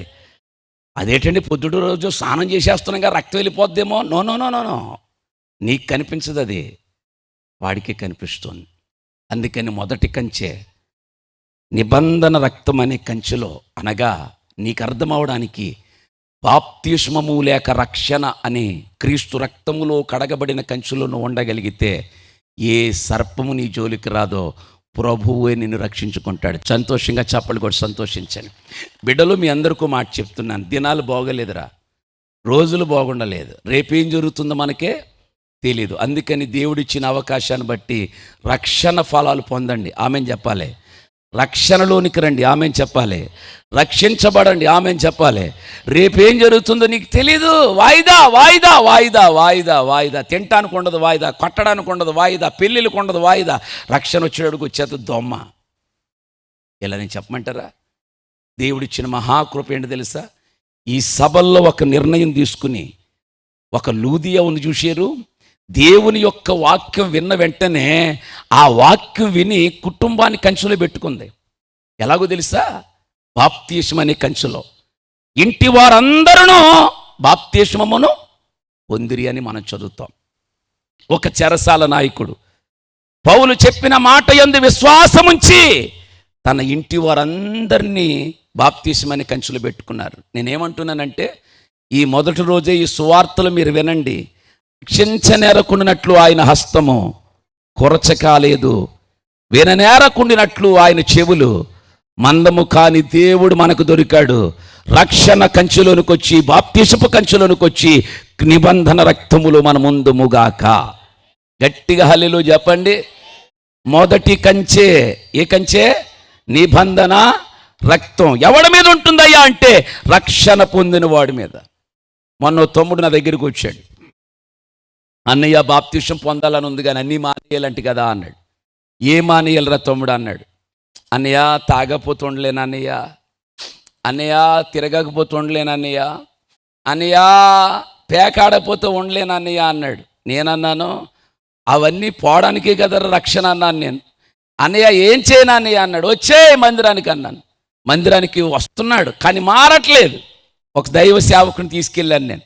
ఆ దైవ సేవకుడు లోతైన వర్తమానం చెప్పిన తర్వాత ఎవరితో చెప్పకుండా ఏడ్చేస్తున్నాడు. ఏడ్చి ఏడ్చి ఏడ్చి ఏడ్చి ఏడ్చి మందిరంలోనే ఉండిపోయాడు. తలుపులు వేసేటప్పుడు చూస్తే ఈడు మూలం కూర్చుని ఏడుస్తున్నాడు. ఇలా భుజం తట్టి తమ్ముడు ఏమైందిరా అన్నాను నేను. అన్నయ్య నేను కంచెలోకి వచ్చేస్తాను అన్నయ్య అన్నాడు. చప్పళ్ళు కొట్టరే. ఎక్కడికి వచ్చేస్తానో? కంచెలోకి వచ్చేస్తాను అన్నాను. నిజం చెప్పనా, మా సంఘంలో యూత్ లీడర్ అయిపోయాడు మా వాడు. స్తోత్రం చెప్పాలి ఒకసారి. వాడు ఎంత కరెక్ట్గా ఉంటాడో. ఎందుకు నేను అంటున్నానంటే, ఇక్కడ నిలబడ్డ మేము కూడా ఒకప్పుడు కంచె దాటి బయటకు వచ్చిన వాళ్ళమే, తిన్నవాళ్ళమే, తాగిన వాళ్ళమే, బేవర్స్గా తిరిగిన వాళ్ళమే, వాడిడి చేత ఆ చైన్లు పట్టుకులు దెబ్బలాట్లకి వెళ్ళిన వాళ్ళమే, దాక్కున్న వాళ్ళమే. కానీ ఒక సభలో మాతో కూడా దేవుడు మాట్లాడినప్పుడు అప్పుడు అనిపించింది, కంచె బయట ఉన్నాం, ఎప్పుడోకప్పుడు పాము కరిచేస్తుంది, కంచె లోపలికి వచ్చాలని రక్షణ పొంది కంచెలోకి వచ్చేసామండి. బలమైన సేవకులుగా మమ్మల్ని దేవుడు వాడుకుంటున్నాడు. నువ్వు దేవుని చేతిలో ఉండుట శ్రేష్టం. స్తోత్రం చెప్పాలి ఒకసారి. కంచె కుట్టావా, పాము ఏం చేస్తుంది? కరిచేస్తుంది. అందుకు కంచె లోపల ఉందుముగాక. మొదటి కంచె నిబంధన రక్తం. ఆదికాండ గ్రంథం 39వ అధ్యాయం 9వ వచనం. ఆదికాండ గ్రంథం 39:9. నీవు అతని భార్యవైనందున నిన్ను తప్ప మరి దేనిని నాకు అప్పగింపక ఉండలేదు. కాబట్టి నేనెట్లు ఇంత ఘోరమైన దుష్కార్యము చేసి దేవునికి విరోధముగా పాపము కట్టుకుందునని తన యజమానుని భార్యతో అనిన వారు ఎవరు? యోసేపు. హలో, మనం యోసేపు, ఆయన యోసేపు. మరి మన షేపు ఏంటి? యోసేపు అంటున్నాడండి యజమానురాలుతో.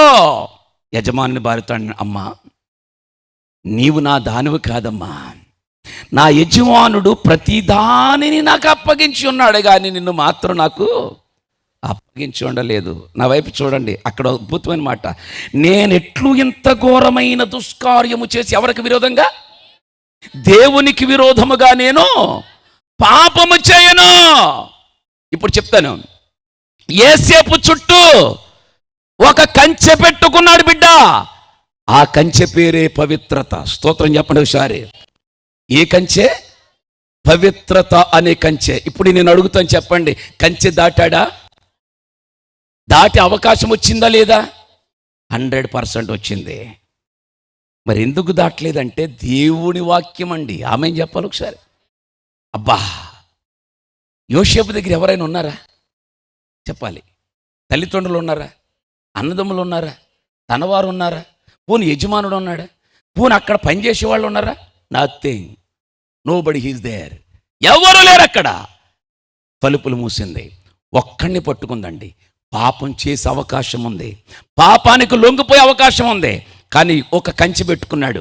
చచ్చినా సరే కంచె నేను దాటను. ఆమె చెప్పాలి. పవిత్రతను దాటి నేను బయటికి రాను. నాకు అనిపిస్తుంది, ఎవరు చెప్పారు ఆయనకి? ఎవరు చెప్పారంటే వాక్యం. అతని దగ్గరికి వాక్యం ఎలా వచ్చింది అంటారేమో. వాళ్ళ తాత ముత్తాతల దగ్గర నుంచి కంటిన్యూ అయిందే దేవుని వాక్యం. మొట్టమొదట అబ్రహాముకు ప్రత్యక్షమైనది ఏంటో తెలుసా?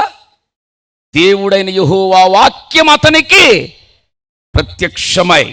అబ్రహాముకు మొట్టమొదట ప్రత్యక్షమైనది యెహోవా వాక్యము. ఆ వాక్యమే ఎవరితో చెప్పాడు అంటే, బిడ్డ ఇస్సాకు, మీ తండ్రి అయిన నేను అగోచర గమ్యములో ఏమి చేయాలో అర్థం కాని పరిస్థితిలో ఉంటుండగా ఆయన వాక్యం నా దగ్గరికి వచ్చిందిరా. నన్ను పిలిచి పలకరించి బాగు చేసిన ఆ వాక్యాన్ని నీకు ఆస్తిపాస్తులు ఇస్తానో లేదో తర్వాత విషయం, కానీ నా దగ్గరకు వచ్చిన వాక్యం నీ దగ్గరికి ఇస్తున్నాను రా, దీన్ని పట్టుకునుండు పవిత్రంగా ఉంటావు అన్నాడు. గట్టిగా హల్లెలూయా చెప్పాలి.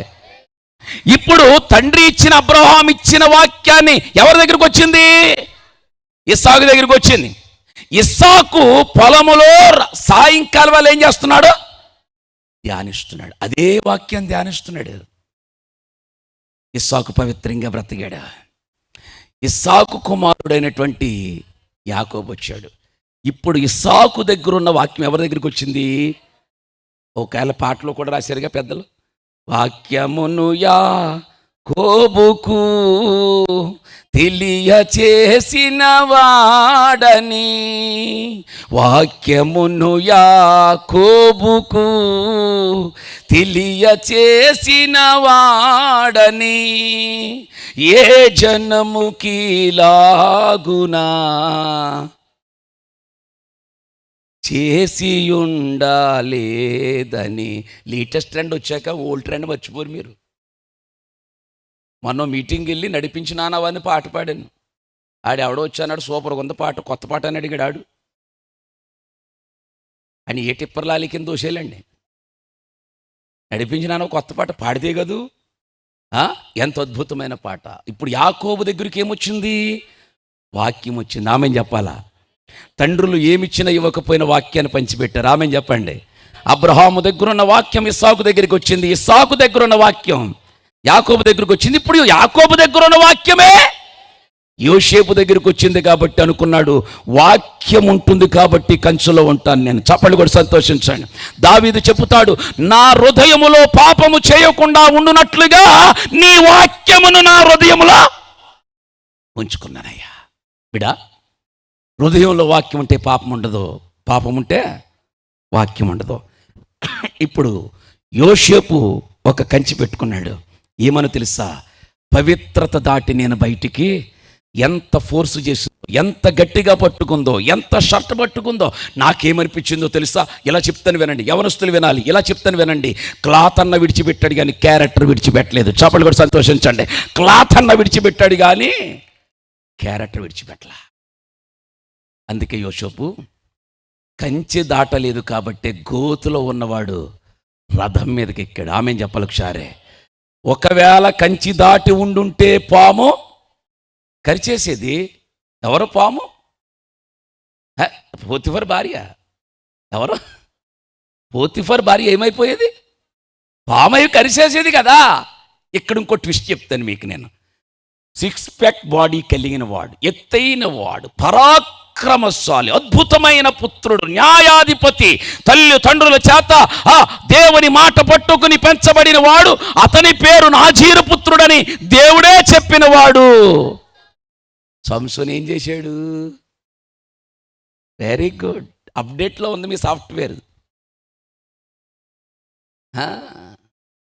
యోసేపు ఏం చేశాడు?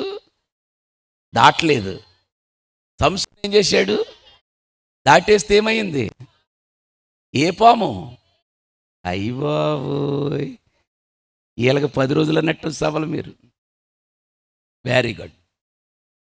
మరి స్టోరీలు చెప్పటమేనా చేయటమేనా ఉందా? మనం పవిత్రమైన కంచె దాటి వచ్చేసాడండి సంసోను. ఎంత దారుణమో తెలుసా సంసోను గురించి? ఎవరినైతే చూడకూడదో, ఎక్కడికి వెళ్ళకూడదో అక్కడికి వెళ్ళి ఫిలిష్తీయుల దగ్గరికి వెళ్ళకూడదండి. అన్యజనాంగం. అసలు మన వాళ్ళు విరోధులురా అని చెప్పి తల్లిదండ్రులు చెప్పారు, దేవదూత చెప్పాడు, దేవుడు చెప్పాడు. అంత చెప్పిన తర్వాత కంచెలో ఉండాలి మా వాడు. లేదు, కంచె దాటాడు. ఏ ఫిలిష్తీయుల దగ్గరికి వెళ్ళకూడదు అక్కడికే వెళ్ళాడు. దేన్ని చూడకూడదు దాన్నే చూశాడు. ఏ మాట్లాడకూడదు అదే మాట్లాడాడు. ఏ మాట ఇవ్వకూడదు ఆ మాట ఇచ్చేశాడు. వెంటనే వచ్చాడు తల్లిదండ్రుల దగ్గరికి. మమ్మీ డాడీ అని. ఏరా బిడ్డ, నేను పెళ్లి చేసుకుంటున్నాను అన్నాడు. అదేంటిరా పెళ్లి సంబంధం, పెళ్ళిడికి వచ్చేసారు. వెంటనే అమ్మంది, ఏమండి మా వాడు పెళ్ళిడికి వచ్చేసాడు వాళ్ళ నాన్నతో చెప్తుంటే కాలు కడుక్కుని వాళ్ళ నాన్న మనోహర్ చెంబిడిచిపెట్టి పరిగెత్తుకొచ్చేసి, ఓ లవ్ యూ మై సన్, నువ్వు పెళ్ళిడికి వచ్చావా సాయంగా ఇప్పుడే నాకు తెలిసింది అన్నాడు. అయితే పెళ్లి చేసుకుంటానన్నాడు. చెప్పు, ఏ సంబంధం చూడమంటావు? వెస్ట్ గోదావరి, ఈస్ట్ గోదావరి, ఆదిలాబాద్, అహ్మదాబాద్, ఏ బాధలోకి వెళ్ళాలి చెప్పు? నీ ఎంత బిడ్డని ఎవరిని చూడమంటావు? ఎర్రదాన్న, నల్లదాన్న, కుంటిదాన్ని కాదులే అని చెబుతుంటుంటే మా వాడు సింపుల్గా చెప్పాడు, మీకంత శ్రమ అక్కర్లొద్దన్నాడు. అదేమిట్రా, నీకు పెళ్లి చేయవలసిన బాధ్యత మాదే కదంటే, పిల్లను నేనే చూసేసుకున్నాను అన్నాడు. వెంటనే బ్యాక్గ్రౌండ్ మ్యూజిక్ ఇక్కడ బ్యాక్గ్రౌండ్. తల్లిదండ్రులు డల్ అయిపోయారు. అదేట్రా, పెళ్ళంటే ఇలాగరా, ఓ పద్ధతి ఉంటుందిరా, ఆటో ఎక్కాలరా, పెళ్ళింటోళ్ళకి వెళ్ళాలరా, నీళ్ళు ఇస్తారా, కాలు కడుక్కోవాలరా, లోపలికి వెళ్ళి కూర్చోబెడతారా, ఎదురుగుండా టీపై ఉంటుందిరా, ప్లేట్ వస్తుందిరా, మిక్చర్ ఉంటుందిరా, మిక్చర్ మధ్యలో లడ్డు ఉంటుండదురా, పక్కన ఇంకో ప్లేట్లో 2 అరటిపళ్ళు ఉంటాయిరా, రసం ఉంటుందిరా. పెళ్ళి కుదిరినా కుదరకపోయినా తిని రావాలరా, ఇదిరా సాంప్రదాయం అంటే. ఈడన్నాడు, నాకు అది ఏది కుదరదు, నేను లవ్ చేశాను అంతే. ఈ దైద్రు కొట్టు సాంప్రదాయం తెచ్చింది మావిడే. ఈ రోజుల్లో ఎవడే అవకాశం ఇస్తున్నాడు చెప్పండి? ఇందాకే మా జోషువా నేను ఒక అమ్మాయి గురించి మాట్లాడుకున్నా. తమ్ముడు, ఆ అబ్బాయి ఆ పిల్లకి ఎలా దొరికాడంటే ఫేస్బుక్ మహిమ అన్నాడు మావాడు. అరే ఎవడెత్తున్నాడు అవకాశం?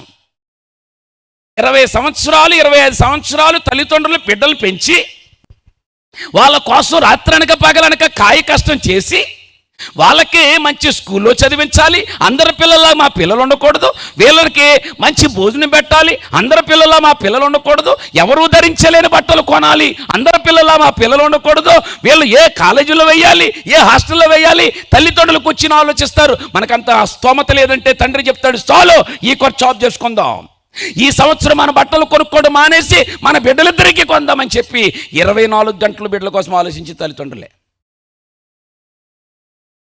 నీ కాయ కష్టం చేసి చివరికి పెళ్ళిడికి వచ్చిన తర్వాత మంచి సంబంధం తీసుకొద్దామని ఇద్దరు పండుకునేటప్పుడు మాట్లాడుకునే మాటలు చివరికి నాలంటోడు చెప్పి, పాస్టర్ గారు కోటాకి వెళ్తున్నారు కదా, ఎవడో ఒకడు చూడండి మా పిల్లకంటే, ఎవడో ఒకడు ఫేస్ అట్టుకో చాలా ఎదురుగుండా పెడితే పిల్లోడు బాగున్నాడు మాట్లాడినంటే వీళ్ళిద్దరూ వెళ్ళి చెప్తారు, అమ్మా మూర్తి పాస్టర్ గారు అలాగనే నన్ను అడిగారు కానీ సంబంధాలు. ఉదాహరణ చెప్తున్నాను, అసలు నాకు అసలు చిరాకు అలా చూడటం. అమ్మా మంచి సంబంధం వచ్చిందమ్మా అంటే ఆ పూట అన్నం తింది ఇది ఇంట్లోకి వెళ్ళి పడుకుంటుంది. ఏమే బిడ్డ అలా పడుకున్నావంటే, నో నేను పెళ్లి చేసుకొని ఏమొచ్చిందే నీకు రోగం అంటే, ఐ లవ్ హిమ్, ఎలోహిం అన్నట్టు చెప్తుంది ఇది. నేను ఆడిని ప్రేమించాను అంటది. తల్లిదండ్రులు గుండె పగిలిపోద్ది.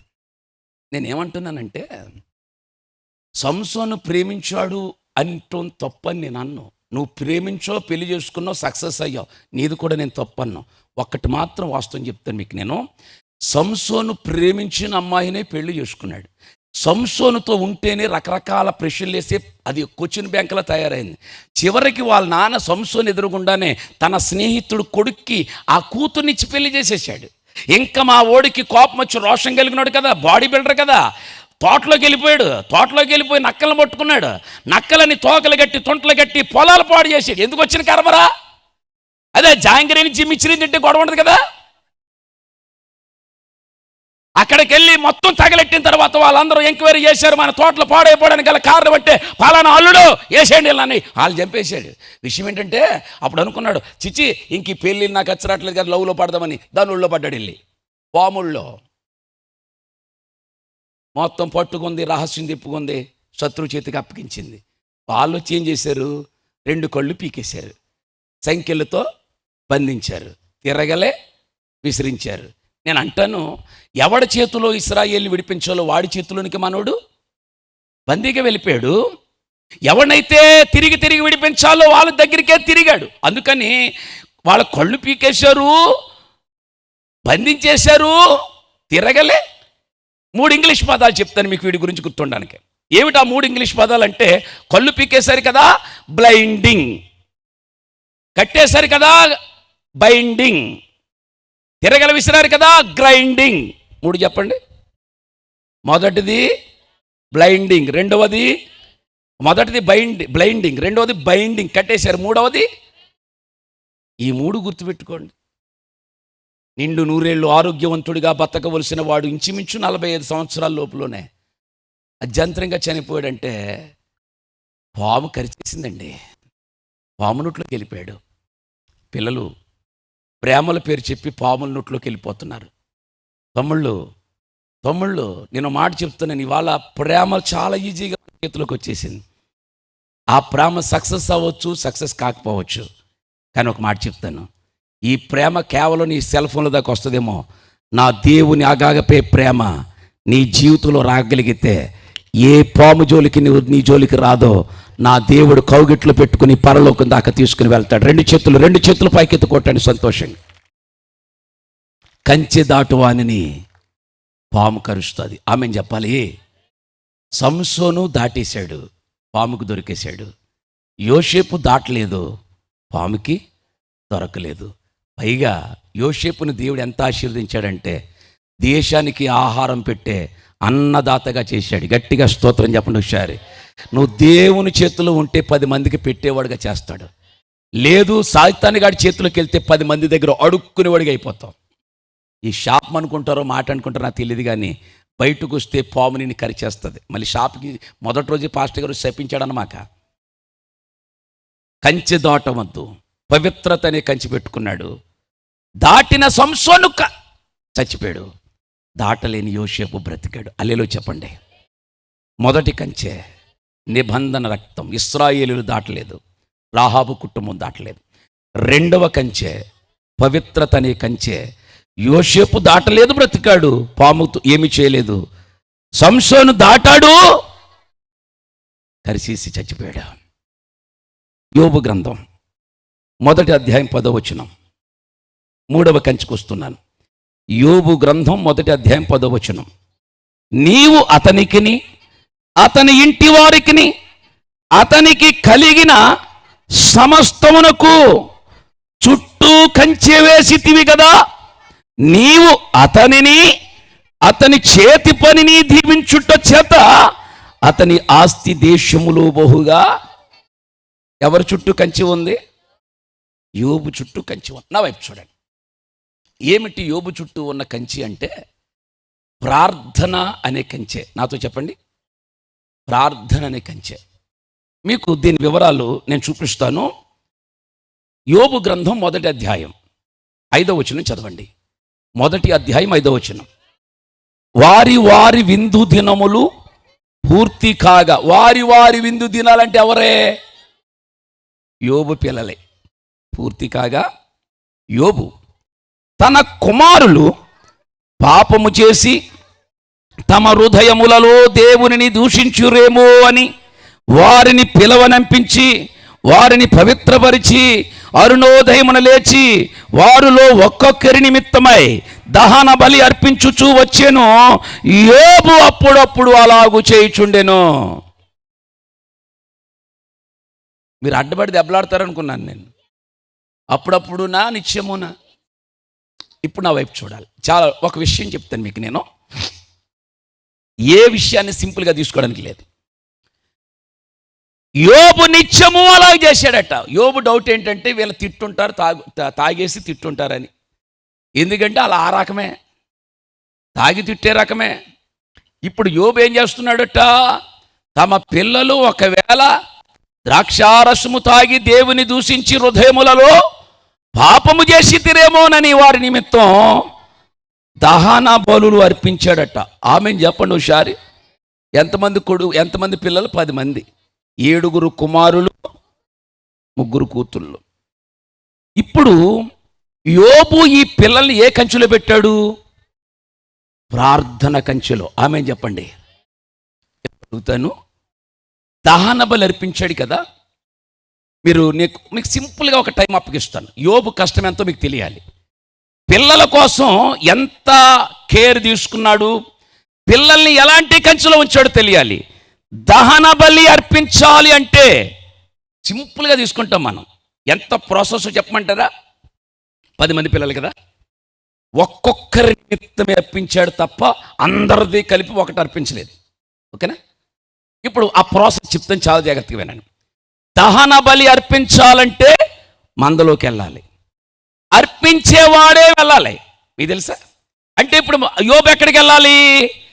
మందలోకి వెళ్ళాలి. గోవును కానీ గొర్రెను కానీ మేకను కానీ తీసుకోవాలి. పైగా అది నిర్దోషమైనదై ఉండాలి, అది మగదై ఉండాలి. దహన బలి అర్పించాలంటే మందలోకి వెళ్ళి, అంత మందలో ధనవంతుడు కదా, గుట్టలు గుట్టలుగా ఉన్నాయి కదా, లోపలికి వెళ్ళాడు. ప్రతి దానిని కూడా తరిచి చూసి ఒక్క మేకపిల్లని తీసుకున్నాడు. ఉదాహరణ చెప్తాను మీకు. ఒక్క మేకపిల్లని తీసుకున్నాడు. మందలోకి వెళ్ళి ఇట్లా ఎతకాలంటే కనీసం తక్కువలో తక్కువ 10 నిమిషాలు వేసుకోండి. 10 నిమిషాలు పట్టింది. ఇప్పుడు దీన్ని తీసుకుని ఎక్కడికి వెళ్ళాలంటే ప్రత్యక్ష గుడారం దగ్గరికి వెళ్ళాలి దహన బలి అర్పించడానికి. ఇంకొక 10 నిమిషాలు తీసుకోండి. వెళ్ళాడు 10 నిమిషాలు. సరే, వెళ్ళిన తర్వాత దీనిని బలిపీఠం దగ్గర కొయ్యాలి. ఆవరణలో కోసి దీని రక్తాన్ని బలిపీఠం చుట్టూ చల్లాలి. చల్లిన తర్వాత అక్కడ 10 నిమిషాలు తీసుకొని తిరిగాడు. 30 నిమిషాలు అయిపోయింది, అరగంట అయిపోయింది. ఇప్పుడు మాంసాన్ని తీసుకురావాలి. దాని భాగాలన్నీ వేరు చేయాలి. చేసి కట్టెలు చక్కగా బలిపీఠం దగ్గర పేర్చి దాని మీద అగ్ని ఉంచాలి. అగ్ని వేయడానికి ఒక 10 నిమిషాలు వేసుకోండి, తక్కువలో సమయం 40 నిమిషాలు. ఇప్పుడు కోసిన మాంసాన్ని చర్మం తీసి అంతరాలు వేరు చేసి ఆ మాంసాన్ని పట్టుకొచ్చి ఇది మా పెద్దోడి కోసం వేస్తున్న దహన బలి అని చెప్పి అక్కడ దాన్ని కాల్చాలండి. అది కాల్చడానికి 10 పడుతుందో 20 నిమిషాలు పడుతుందో, నేను 1 గంట వేసుకున్నాను. ఇప్పుడు చెప్పండి, యోబు ఎర్లీ మార్నింగ్ లేచి గంట ఒక్కొక్క నిమిత్తం దహన బలి అర్పిస్తున్నాడంటే ఎన్ని గంటలు పడుతుంది? 10 గంటలు. ఎక్కడ పెడుతున్నాడు? కంచెలో పెడుతున్నాడు పిల్లల్ని. ఏ కంచెలోని? ప్రార్థనా కంచెలో. బ్రదర్స్ వినాలి, ఏ కంచెలో? ప్రార్థనా కంచెలో పెట్టాడండి. నేను అంటాను, యోబింట్లో ఏముంది? ప్రశ్న. మరి ప్రార్థనా కంచెలో యోబు పిల్లలుంటే మరి ఎందుకు చావాలి? ప్రశ్న. మరి ఎందుకు చావాలి? కంచెలో ఉన్నవాడు చస్తాడా అన్న చెప్పాలి. కంచెలో ఉన్నవాడు పాము కరుస్తుందా? మరి ఎందుకు చచ్చారు వాళ్ళు? తెరవని చూపిస్తాను. 1వ అధ్యాయం యోబు గ్రంథం 1వ అధ్యాయం 18వ వచనం. అతడు మాట్లాడుచుండగా వేరొకడు వచ్చి నీ కుమారులు నీ కుమార్తెలు తన అన్న ఇంట భోజనము చేయొచ్చు, ద్రాక్ష పానము చేయొచ్చుండగా. చెప్పండి, ఇప్పుడు ఎక్కడున్నారు? కంచెలో నుంచి దాటి అన్నగారింటికి వెళ్ళిపోయారా? అదే కంచెలో ఉంటే పాము గరిచేది ఎక్కడ వేస్తున్నారు? ఇలా మన భాషలో చెప్పండి, మందు ఎక్కడ వేస్తున్నారు తమ్ముడు? వీడు మారేడు మిల్లు వేసేస్తున్నాడు కదా, ఈ మధ్య పేరు పాలెంలో వేసేస్తున్నాడంట కదా. వీడు కొంపలేడు, సంఘం లేడు, ప్రతివతా శిరోమణికి తమ్ముడు. ఎక్కడెత్తున్నాడు? ద్రాక్షారసం పెట్టుకెళ్ళి అన్న ఇంట. ఎందుకంటే యోబింట్లో ఏముంది? అక్కడ వేయట్లేదండి వీడు నీతిగానే ఎత్తున్నాడు. అన్న ఇంట భోజన పానము చేయుచుండగా గొప్ప సుడిగాలి వచ్చి అరణ్య మార్గంగా ఆ ఇంటి 4 మూలలు కొట్టగా అది యవనస్తుల మీద పడినందున వారు చనిపోయిరి. చచ్చారా లేదా? పాము కరిచిందా లేదా? బిడా, కంచె దాటొద్దు, కంచె దాటొద్దు, ప్రార్థన కంచె దాటొద్దు, పవిత్ర కంచె దాటొద్దు, నిబంధన కంచె దాటొద్దు. మరలా చెప్తున్నాను, దేవుడిచ్చిన కృపను బట్టి అన్ని విషయంలో దేవునికి నమ్మకంగా ఉండుటకే ఈ సభల్లో మొదటి రోజు దేవుడు నీతో మాట్లాడుతున్నాడు. కొట్టు సంతోషంగా చెప్పట్లు. కంచె కొట్టావా పాము కరిచేస్తుంది. ప్రార్థన కంచెలు లేరండి వీళ్ళ. జాన్ వెస్లీ తల్లి 19 మంది పిల్లల్ని కందండి, 10 మంది మాత్రమే మిగిలారు. ఏడుపావిడ పుత్రశోకం. చేతిలో పిల్లలు పట్టుకుని అరే అల్లారు ముద్దుగా పెంచుకుంటే సడన్గా చచ్చిపోయేవారు. 10 మంది మిగిలారు. ఎందుకు మిగిలారంటే ఆ 10 మంది పిల్లలు 9 చనిపోయిన తరువాత ఆ 10 మంది పిల్లల్ని కూడా బెడ్ మీద పడుకోబెట్టి రాత్రి మొదలు పెట్టేది. వాళ్ళు పడుకున్నాక ఒక్కొక్క బెడ్ దగ్గరికి వెళ్ళి అరగంట ప్రార్థన చేసేదట తల్లి. అలా ప్రార్థించింది కాబట్టే ప్రపంచాన్ని దేవుని వైపు త్రిప్పగలిగిన జాన్ వెస్లీ లాంటి గొప్ప సేవకులు తల్లి భూమికి అందింపచేసిందండి, దేశానికి అందింపచేసింది. ఒక తల్లిగా నువ్వు ఎన్ని గంటలు చేస్తున్నావు ప్రార్థన? నేను అడుగుతున్న ప్రశ్న. ఏమే సీరియల్ అయిపోయిందా? తల్లి అడుగుతుంది కూతుర్ని. రావట్లేదే సిగ్నల్లో. ఆడికి ఫోన్ చేయి. మీ బాబు మనల్ని పట్టించుకోడే, రీఛార్జ్ అయిపోతున్నా సన్నా సరే అలాగే తిరుగుతాడు ఆ సన్నాసుడు. ఎంత గొడవ! నీ పిల్లలకి నేర్పించేదే ఆ కంచిలోనే పెట్టు. ఆ సీరియల్లోనే ఎవరినో ప్రేమించాలని ఉంటుంది. ఇది ప్రేమించిన తర్వాత నీ బతుకు సీరియల్ అయిపోతుంది కదా. నేనేమంటున్నాను తెలుసా? దేవుడు మనకి ప్రార్థన కంచి పెట్టాడు బిడ్డ. నీ బిడ్డల కోసం ఎన్ని గంటలు ప్రార్థన చేస్తావు అంతమంది జానవేసులు నీ భూమికి అందింపచేస్తావు. అంతమంది గొప్ప జనాంగాన్ని దేవునికి అందింపచేస్తావు. నేను చెప్తున్నాను, ఒకవేళ నేను ఇలా చెప్తాను, నా తల్లిదండ్రులు నా గురించి ప్రార్థన చేయలేదు. నా ఇంట్లో దేవుడు నమ్ముకున్నాను మొట్టమొదటి వ్యక్తిని నేను మా తల్లిదండ్రుల కోసం ప్రార్థన చేసి రక్షణలో తీసుకొచ్చుకున్నాను. నన్ను దేవుడు పట్టుకున్నాడు మొట్టమొదట. ఒక తల్లిదండ్రులు బిడ్డల కోసం ప్రార్థన చేయకపోతే ఆ వ్యధ అనుభవించిన వ్యక్తిగా నేను చెప్తున్నాను. నా బిడ్డ కోసం నేను నిత్యము ప్రార్థన చేస్తాను. ఎందుకంటే ఆ ప్రార్థన నాకు తెలియదు. ఈ రోజున నీ బిడ్డల కొరకు నువ్వు ప్రార్థన చేయగలిగితే వాళ్ళకి కంచి దాటరు. నీ బిడ్డలు నీ దగ్గర ఉంటాడు. తర్వాత యోబు అంటాడు, నా వారందరూ నా చుట్టూ ఉన్నారయ్యా, నేను అడుగుపెట్టిన ప్రతి స్థలం నీతులు పడింది అంటాడు. అర్థమైందా? నేను ఇలా చెప్తాను, కంచెలో పెట్టండి మీ బిడ్డల్ని. ప్రార్థన కంచెలో పెట్టండి, మందిరంలో తీసుకురండి. అట్లాగైతే ఎంతమంది తల్లులు ప్రార్థన చేస్తున్నారు, ఎంతమంది తండ్రులు ప్రార్థన చేస్తున్నారు? నేను ఇలా ప్రశ్న ఏమంటారు ఇక్కడ, అసలు తండ్రులు ప్రార్థన చేసే తండ్రులు లేరండి. మన ఆయన ఎవరో, మా ఆవిడ చేస్తా నువ్వేం చేస్తావురా? మీ ఆవిడ చేస్తుంది నువ్వేం చేస్తావు? మీ ఆవిడ తింటుందా నువ్వు మానే? అది ఎలా కుదురుతుందండి? సంపాదించి పెడతాను కదా. ప్రార్థన లేకపోతే ఊపిరాగిపోవాలి కస్తూరికి. బిడ్డల కోసం రేయి మొదటి జాములు లేచి పసిపిల్లల ప్రాణం కోసం ప్రార్థన చేయి. నీళ్లు కుమ్మరించినట్లుగా మర్చిపోయో ఇంకా వచ్చి ఏడుస్తున్నావుగా, అయ్యా మా పిల్లోడు ఇలాగా మా పిల్లలాగని చెప్తున్నావు. మరి ప్రార్థన ఎదురా? ఎవరింటికి కంచె వాళ్ళే వేసుకోవాలి, ఎవరింటికి ప్రార్థన కంచె వాళ్ళే వేయుదురుగాక.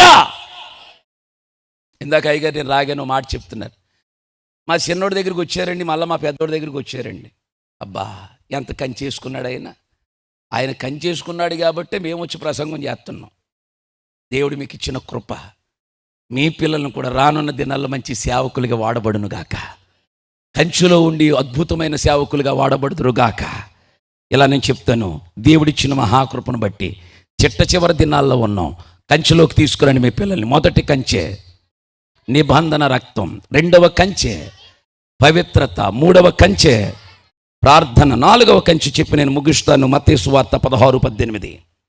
మత్తయి సువార్త 16:18.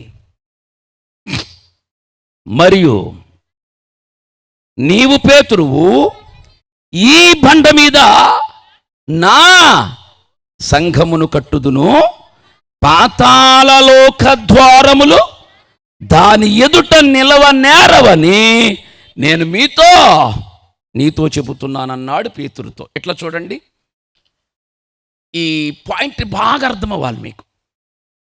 పేతురు, ఈ బండ మీద నా సంఘం. ఏ బండ మీద? అందుకే అన్నాడు, ఈ బండ మీద నా సంఘాన్ని, అంటే నా మీదే నా సంఘాన్ని కట్టుకుంటాను. సంఘానికి శిరస్సు ఎవరు? క్రీస్తే. స్తోత్రం చెప్పండి ఒకసారి. అంటూ అక్కడ అంటాడు, పాతాళలోక ద్వారములు దాని ఎదుట. మరలా చెప్పండి అన్నమాట, పాతాళలోక ద్వారములు దాని ఎదుట. విన్నారా?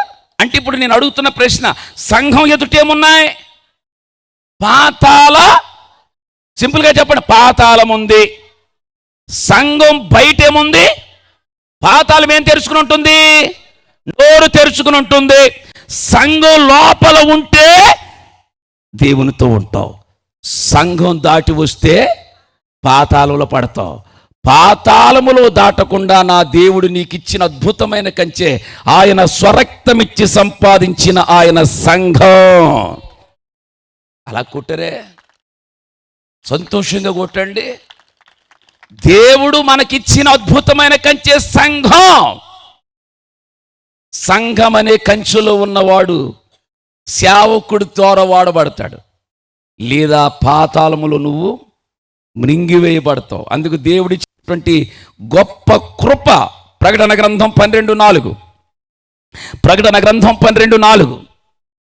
దాని తోక ఆకాశ నక్షత్రములలో 3వ భాగము నీడ్చి వాటిని భూమి మీద పాడవేసెను. కననయ్యున్న ఆ స్త్రీ కనగానే, కననయ్యున్న స్త్రీ అనగా సంఘం. ఆమేన్. కనబోతున్న బిడ్డే రక్షించబడుతున్న విశ్వాసి.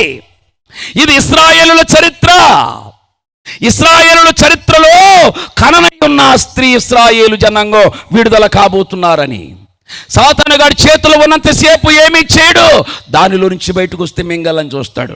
కంటిన్యూ. భూమి మీద పడవేసెను, కననయ్యున్న ఆ స్త్రీ కనగానే ఆమె శిశువును మృంగివేయవలనని ఆ ఘట సర్పము స్త్రీ ఎదుట. ఇప్పుడు స్త్రీ చేతిలో నుంచి బయటకు శిశువు రాగానే ఘట సర్పం ఏం చేస్తుంది? సంఘం నుంచి బయటకు రాగానే ఘట సర్పం ఏం చేయబోతుంది? అందుకు నేనేమంటాను తెలుసా? అద్భుతమైన సంఘం ఇచ్చాడు దేవుడు మీకు. సంఘం అనే కంచులో ఉంటండి, రాకడికి ఎత్తబడతాం. సంతోషంగా రాకడికి ఎత్తబడతాం. సంఘం అనే కంచులో ఉండాలండి. ఆ కంచులో ఉంటేనే దేవుని రాకడికి ఎత్తబడగలం. ప్రధాన దూత శబ్దంతో వస్తున్నాడు ఆయన, ఆర్భాటంతో వస్తున్నాడు ఆయన, పరలోక పెద్దలతో వస్తున్నాడు ఆయన. అలాంటప్పుడు మొట్టమొదట సంఘం ఎత్తబడుతుంది. అది రహస్య రాకడ, దాన్ని ఎక్లీషియా అన్నారండి. మొదటి రాకడలో సంఘం ఎత్తబడుతుంది, రెండవ రాకడలో తీర్పు తీర్చబడుతుంది. అంటే రహస్య రాకడ, రెండవ రాకడలో 2 రాకడలు ఉన్నాయి. అట్లాగైతే సంఘం ఎత్తబడే ముందు సంఘములో మనం వింటున్నారా? సంఘం అనే కంచులో ఉండాలి. ఎట్లా నేను చెప్తాను. ప్రారంభపు దినాల్లో ఆదిమ సంఘం కట్టబడింది. కట్టబడిన ఆ సంఘానికి 4 పిట్టగోడలు ఉన్నాయి. ఏమన్నాను? కట్టబడిన సంఘానికి మీరు ఇల్లు కట్టిన వెంటనే ఏం కట్టినా కట్టబడి ఏం కడతారు? ఎందుకు కడతాం చెప్పండి? సరిహద్దుని కాదు, సరిహద్దు కింద కడతారు. పిట్టగోడ ఎందుకు కడతారు తెలుసా? పిట్టలాగా పడిపోకుండా ఉండడానికి. ఆరేస్తూ ఏదో సీరియల్ గుర్తుకొచ్చి అలాగా ఆర్చుకుని ఇలాగ అన్నావు అనుకో, పడిపోకుండా నీకు ఒడ్డు రావడానికే. సంఘం కూడా పాడవకుండా ఉండడానికి 4 పిట్టగోడలు కట్టారు. ఏమిటా పిట్టగోడలు అంటే? 1 అపోస్తుల బోధ, 2వ గోడ సహవాసము, 3వ గోడ రొట్టె విరుచుట, 4వ గోడ ప్రార్థన. ఆదిమ సంఘానికి ఈ 4 గోడలు ఉన్నాయి కాబట్టే వారు దినదినము ఎడతెగకున్నారండి. పైగా వారిని చూచిన వారందరికీ భయం కలిగింది. ఇట్లా చెప్పమంటారా? దేవుని సంఘములో ఉన్నవాడు ఎప్పుడూ పాడేయలేదండి. చప్పలు కూడా సంతోషించండి. అందుకే దేవుడు మీకు ఇచ్చిన మహాకృప, గొప్ప సంఘాన్ని ఇచ్చాడు దేవుడు. ఆమెను చెప్పాలి ఒకసారి. ఈ రోజుల్లో సంఘాలు లేవండి, ఉన్నవాళ్ళు ధన్యులు. సంఘంలో ఉండండి, సంఘాలలో ఉండకండి, సంఘంలో ఉండండి. అపోస్తుల బోధ అన్నాడు. అపోస్తుల బోధ అంటే ఉన్నదన్నట్టు మాట్లాడుతుంది, గద్దిస్తుంది. ఆమెనానండి. బోధ ఏం చేస్తుంది? గద్దిస్తుంది. గద్దించినప్పుడు లోబడాలి. నేను మా పాస్టర్ గారి దగ్గర అప్పుడు చిన్న మందిరాలు కదా, కింద డ్రాయర్స్ అండ్ టేబుల్స్ ఉండేవి. నేల డ్రమ్ములు తప్ప ఏముండేవి కాదు. అప్పుడు మురగాయలు, నేల డ్రమ్ము ఉండేది. ఆ నేల డ్రమ్ము కొట్టిన తర్వాత పాస్టర్ గారు ఆ కర్ర పట్టుకెళ్ళి దగ్గర పెట్టుకునేవాడు. కర్ర చివరి రౌండ్గా ఉంటుంది కదా, అది దగ్గర పెట్టుకునేవాడు. పాస్టర్ గారు వాక్యం చెబుతూ ఎంత పవర్ఫుల్ అంటే, కింద కూర్చుంటారు కదా, వాక్యం చెబుతుండగా ఎవడైనా గనక మాట్లాడినా, ఎవడైనా కాలు చాపినా, పక్కోడు గోకునా, మాట్లాడుతూ కర్ర కొట్టేసివాడిన. కర్ర ఎక్కడ వెళుతుందో అది సంబంధం లేదు ఇంకా ఆయనకి. కొట్టేసేవాడు. బుర్ర పగిలినా సరే నువ్వు మాట్లాడుతున్నావు అంతే, నోరు మూసుకుని పోవాలి. ఇంకా ఒక్క రోజున ఆ కర్ర నా మీద పడింది. నేను పక్కన ఏమన్నా గోకుతున్నాను మొత్తం మీద. కర్ర అలా ఇసిరాడండి.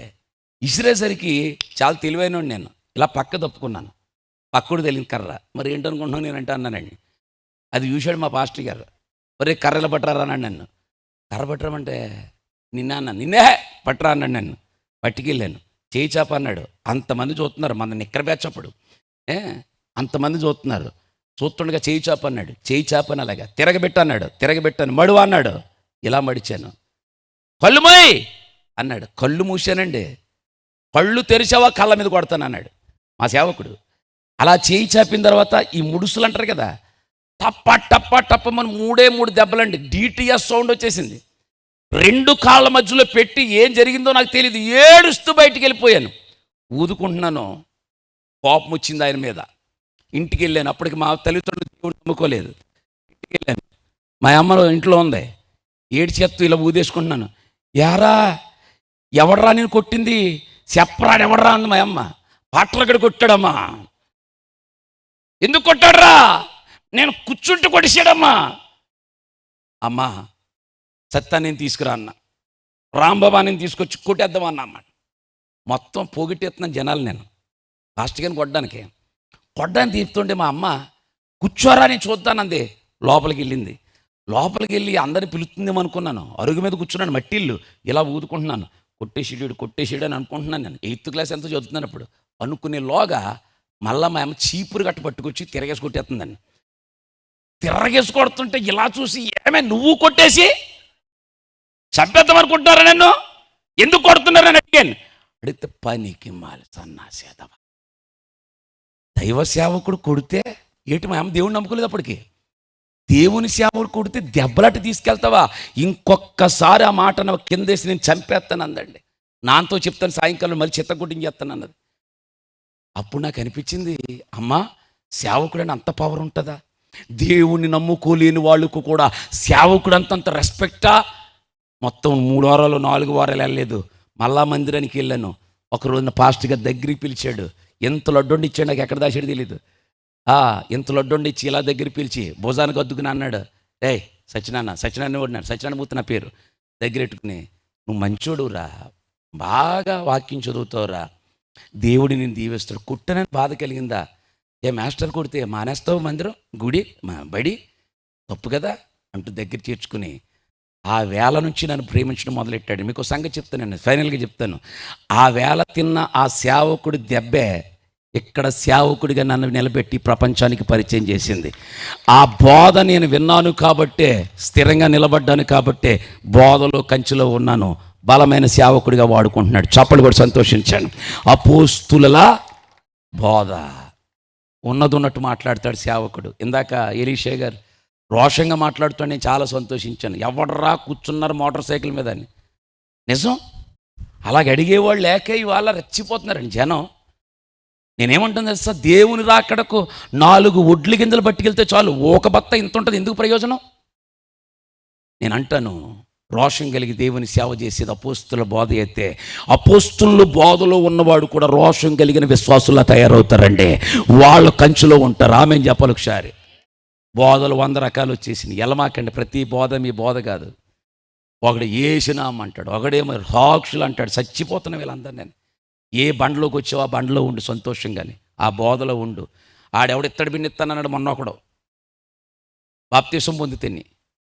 ఆడు ఏం చేయాలో నాకు అర్థం కావట్లేదు. రకరకాల బోధలు వచ్చేసినాయి, కలిపి చెడిపిడి బోధలు వచ్చేసినాయి. అపోస్తుల బోధలో ఉండండి, సేవకుడు బోధలో ఉండండి, కంచులో ఉండండి, ఏ పాము మిమ్మల్ని కరవదు. 2వది సహవాసం. ఆమె చెప్పాలి, సంఘముతో సహవాసం. అన్యోన్య. లోకంలో చాలా సహవాసాలు ఉంటాయి, కానీ సంఘంతో ఉన్న సహవాసం, దానికి ఒక పేరు పెట్టాడు, అన్యోన్య సహవాసం. అది ఎట్లా ఉంటుందో తెలుసా? ఒక ఆదివారం వస్తే ఉదాహరణకు నా వాళ్ళని నేను కలుస్తాను, నా కోసం ప్రార్థన చేసేవాడిని కలుస్తాను అంటే వింటున్నారా? మనోళ్ళకి ఎలా ఉంటుంది? బయట వాళ్ళకి, మా ఊడు వస్తున్నాడు కోయిట నుంచి, ఇంత పొడుగు బాటిల్ అట్టుకు వస్తాడు, ఆడి సహవాసం అలాంటిది. కానీ మన సహవాసం అలాంటిది కాదు. దేవునితో మా సహవాసం అయితే ఎవరితోటట? క్రీస్తుతో కూడా ఉంది. ఆమె చెప్పాలి. వచ్చిన వాళ్ళు ఒకరినొకరు పలకరించుకోవటం, అన్యోన్య సహవాసం, వందనాలు చెప్పుకోవటం, పక్కవారిని పలకరించటం, ప్రార్థన అవసరత అడగటం. ఇది ఆదిమ సంఘములో ఒకరు వీరందరూ కలిపి ఏకాత్మయు ఏకహృదయము కలిగిన వారట. ఆదిమ సంఘం గురించి దేవుడి చిత్తమైతే ఎప్పుడైనా మందిరంలోకి వచ్చి చెప్తే పిక్కినారు. అలాంటి సహవాసం కలిగి ఉన్నారు కాబట్టి కంచులో ఉన్నారు. 3వదిగా రొట్టె విరుచుట. ఇది చాలా ప్రాముఖ్యమైనది సంఘానికి. రొట్టె విరుచుట చాలామందికి. రొట్టె ఆయన శరీరానికి ఎవడు చెప్పాడు మీకు సాదృశ్యమని?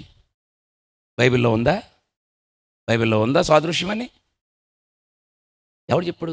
యేసు ప్రభు వారు ఆయన ఒక రొట్టె తీసుకుని దానికి కృతజ్ఞతాస్తుతులు చెల్లించి దానిని విరిచి ఇది నా శరీరమే అన్నాడా? శరీరానికి సాదృశ్యం అన్నాడా?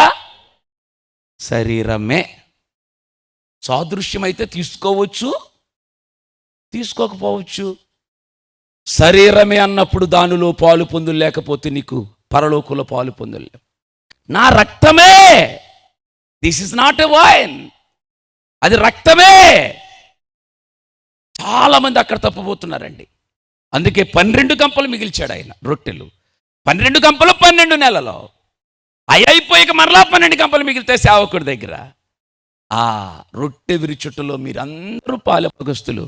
అలాగే అయ్యేటప్పుడు మనల్ని మనమే విమర్శించుకుని ఎడల తీర్పు పొందకపోద్దు.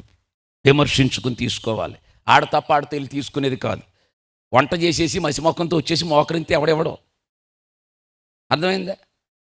ఆదివారం చూడండి, ఆదివారం వంటలు బ్యాచ్ ఉంటుంది. వీళ్ళు 1 గంట దాకా చేస్తూనే ఉంటారు. 1 గంటకి పెంట ముఖంతో వచ్చి మోకరించి ముసుకేసేసుకుని ఇలాగంటారండి. మా ఊళ్ళంతా చీత్తు అంటాను నేను. అలాగంటే ఈ 11 గంటలకల్లా వంట చేయాలి, వంటలు అయిపోవాలి, స్నానం చేసి ఫ్రెష్గా వచ్చి ప్రార్థనలో కూర్చోవాలి. వాక్యం విన్న తర్వాతే ఆ ప్రభు బల్ల. వీళ్ళకే మినహాయింపు. మిగిలిన వాళ్ళందరూ మొదటి రోజు అందరూ ప్రార్థనలో సిద్ధపడాలి. ఇది రొట్టె విరుచుట. 4వదిగా ప్రార్థన. ఇంకా ఇందాక చెప్పాను కదా ప్రార్థన. ఈ 4 పిట్టగోడలు సంఘానికి కంచె. బోధ, సహవాసము, రొట్టె, ప్రార్థన. ఈ 4 మధ్యలో సంఘం ఉండండి. ఏ సర్పము మిమ్మల్ని మింగదో, ఏ ఘట సర్పము మీ జోలికి రాదు బిడ్డ. సంఘం బయటే ముందు తెలుసా, పాతాళం నోరు తెరుచుకుని ఉంది. అందుకు నా మాట ముగిస్తున్నాను. ఈ రాత్రి మన సహవాసం దేవునితో ఉండగలిగితే ఆ కంచెలోనికి ఎవ్వడూ రాలేడండి. ఆమెను చెప్పండి ఒకసారి. ఎన్ని చెప్పాను మీకు? 4 కంచెలు చెప్పాను. ప్రారంభ వచనం, కంచె కొట్టువానిని పాము కరుచును. ఆమెననాలే. అందరినీ కరుస్తుందా? కంచె దాటిన వాడినే. ఏ కంచె దాటకూడదు? నిబంధన రక్తం అనే కంచె. 2 పవిత్రత అనే కంచె. 3 ప్రార్థన అనే కంచె. 4 సంఘము అనే కంచె. ఈ 4 కంచెలు మీరు ఉండండి. రాకడ వరకు ఆయన కౌగిట్లో ఉండి రాకడకు సంఘాన్ని ఎత్తబడడానికి కృప చూపించి ఈ సభల ద్వారా దేవుడు మేలు కలిగించును గాక. అందరూ లేచి నిలబడండి. అందరూ లేచి నిలబడాలి.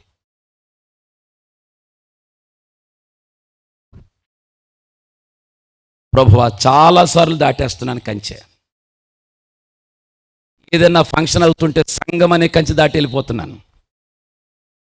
ఆదివారం వ్యాపారం ఉంటుంటే కంచె దాటి వెళ్ళిపోతున్నాను, సంఘం అనే కంచె. ఆటో ఎక్కి మరీ 10 మందిలాకి వెళ్ళిపోతున్నాను.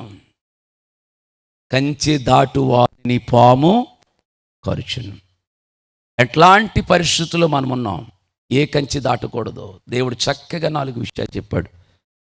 మాటిచ్చిన ప్రకారమే 4 మొక్కలు మీ డొక్కలో పడ్డాయి. రెక్కలుపుతూ హల్లెలూయా చెప్పండి ఒకసారి. 2 చేతులు పైకెత్తండి. బిగ్గరగా చప్పలు కొట్టండి. సంతోషంగా చప్పలు కొట్టండి. ఆయన మహిమార్థమై, ఆయన మహిమార్థమై, ఆయన రక్షణ మహిమార్థమై బిగ్గరగా చప్పలు కొడుతూ ఈ రాత్రి నన్ను కంచెలో పెట్టండి నాయనా. ఈ 4 దినాలు సేవకులు వాక్యం అనే కంచె వేయబోతున్నారు. ఆ కంచెలో నేను ఉండగలిగితే పాము నన్ను కరవదు. కంచె దాటానా? కననై ఉన్న స్త్రీ శిశువును కనగానే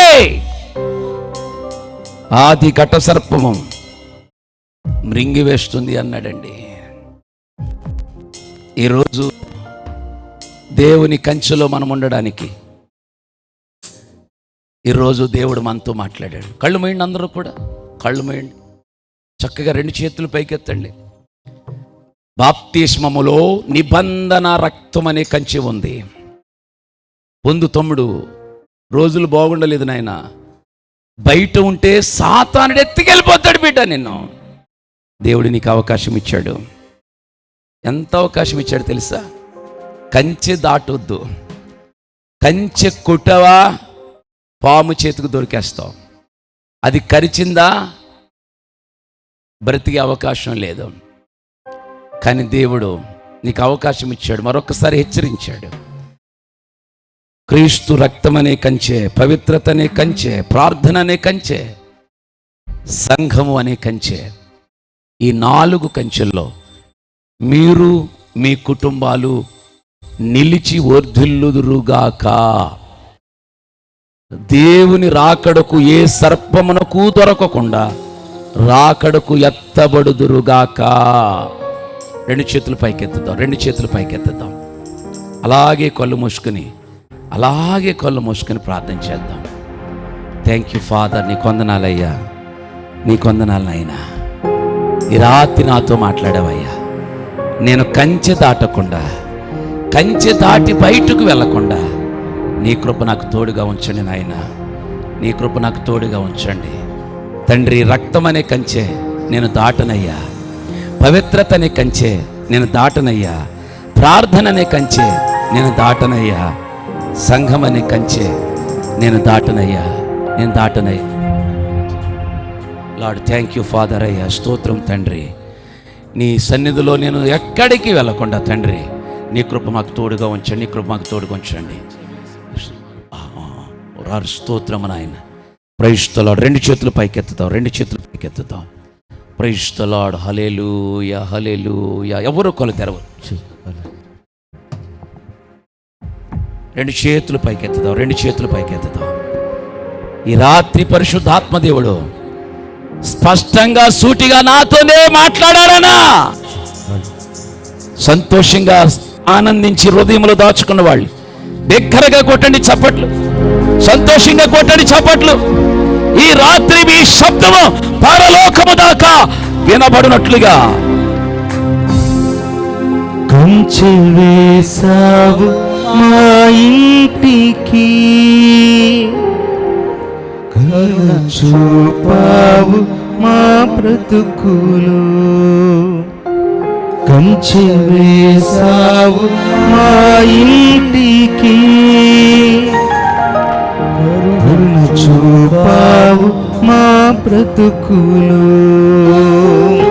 నీతి సూర్యుడ తేజోమయుడా, నీ వెలుగు మా ఇంట నింపవయ్యా. నీతి సూర్యుడ తేజోమయా, నీ వెలుగు మా ఇంట నింపవయ్యా. నీవుండగా ఏ లోటు లేనే లేదు యేసయ్యా.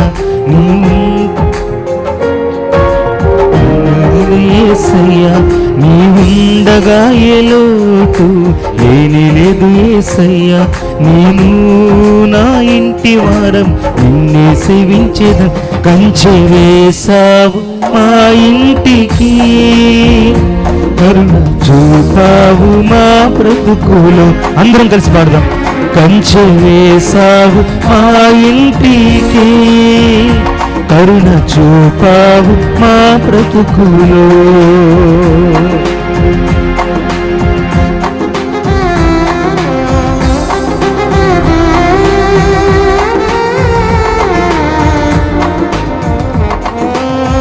మన కంచె వేసిన దేవుడు, మన జీవితాలు ఆయన కంచెలు ఉంటే కనుక ఈ రాత్రి విన్న వాక్యం ద్వారా మన కుటుంబాన్ని కట్టుకోగలుగుతాం, మన జీవితాలు కట్టుకోగలుగుతాం.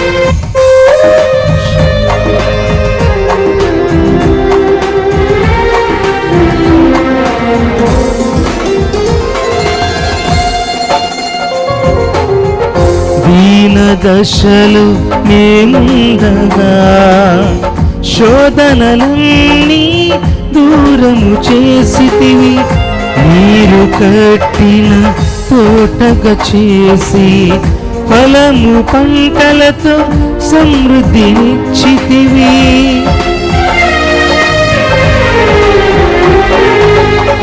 దీన దశలు మేముండగా శోధనలన్నీ దూరము చేసితివి.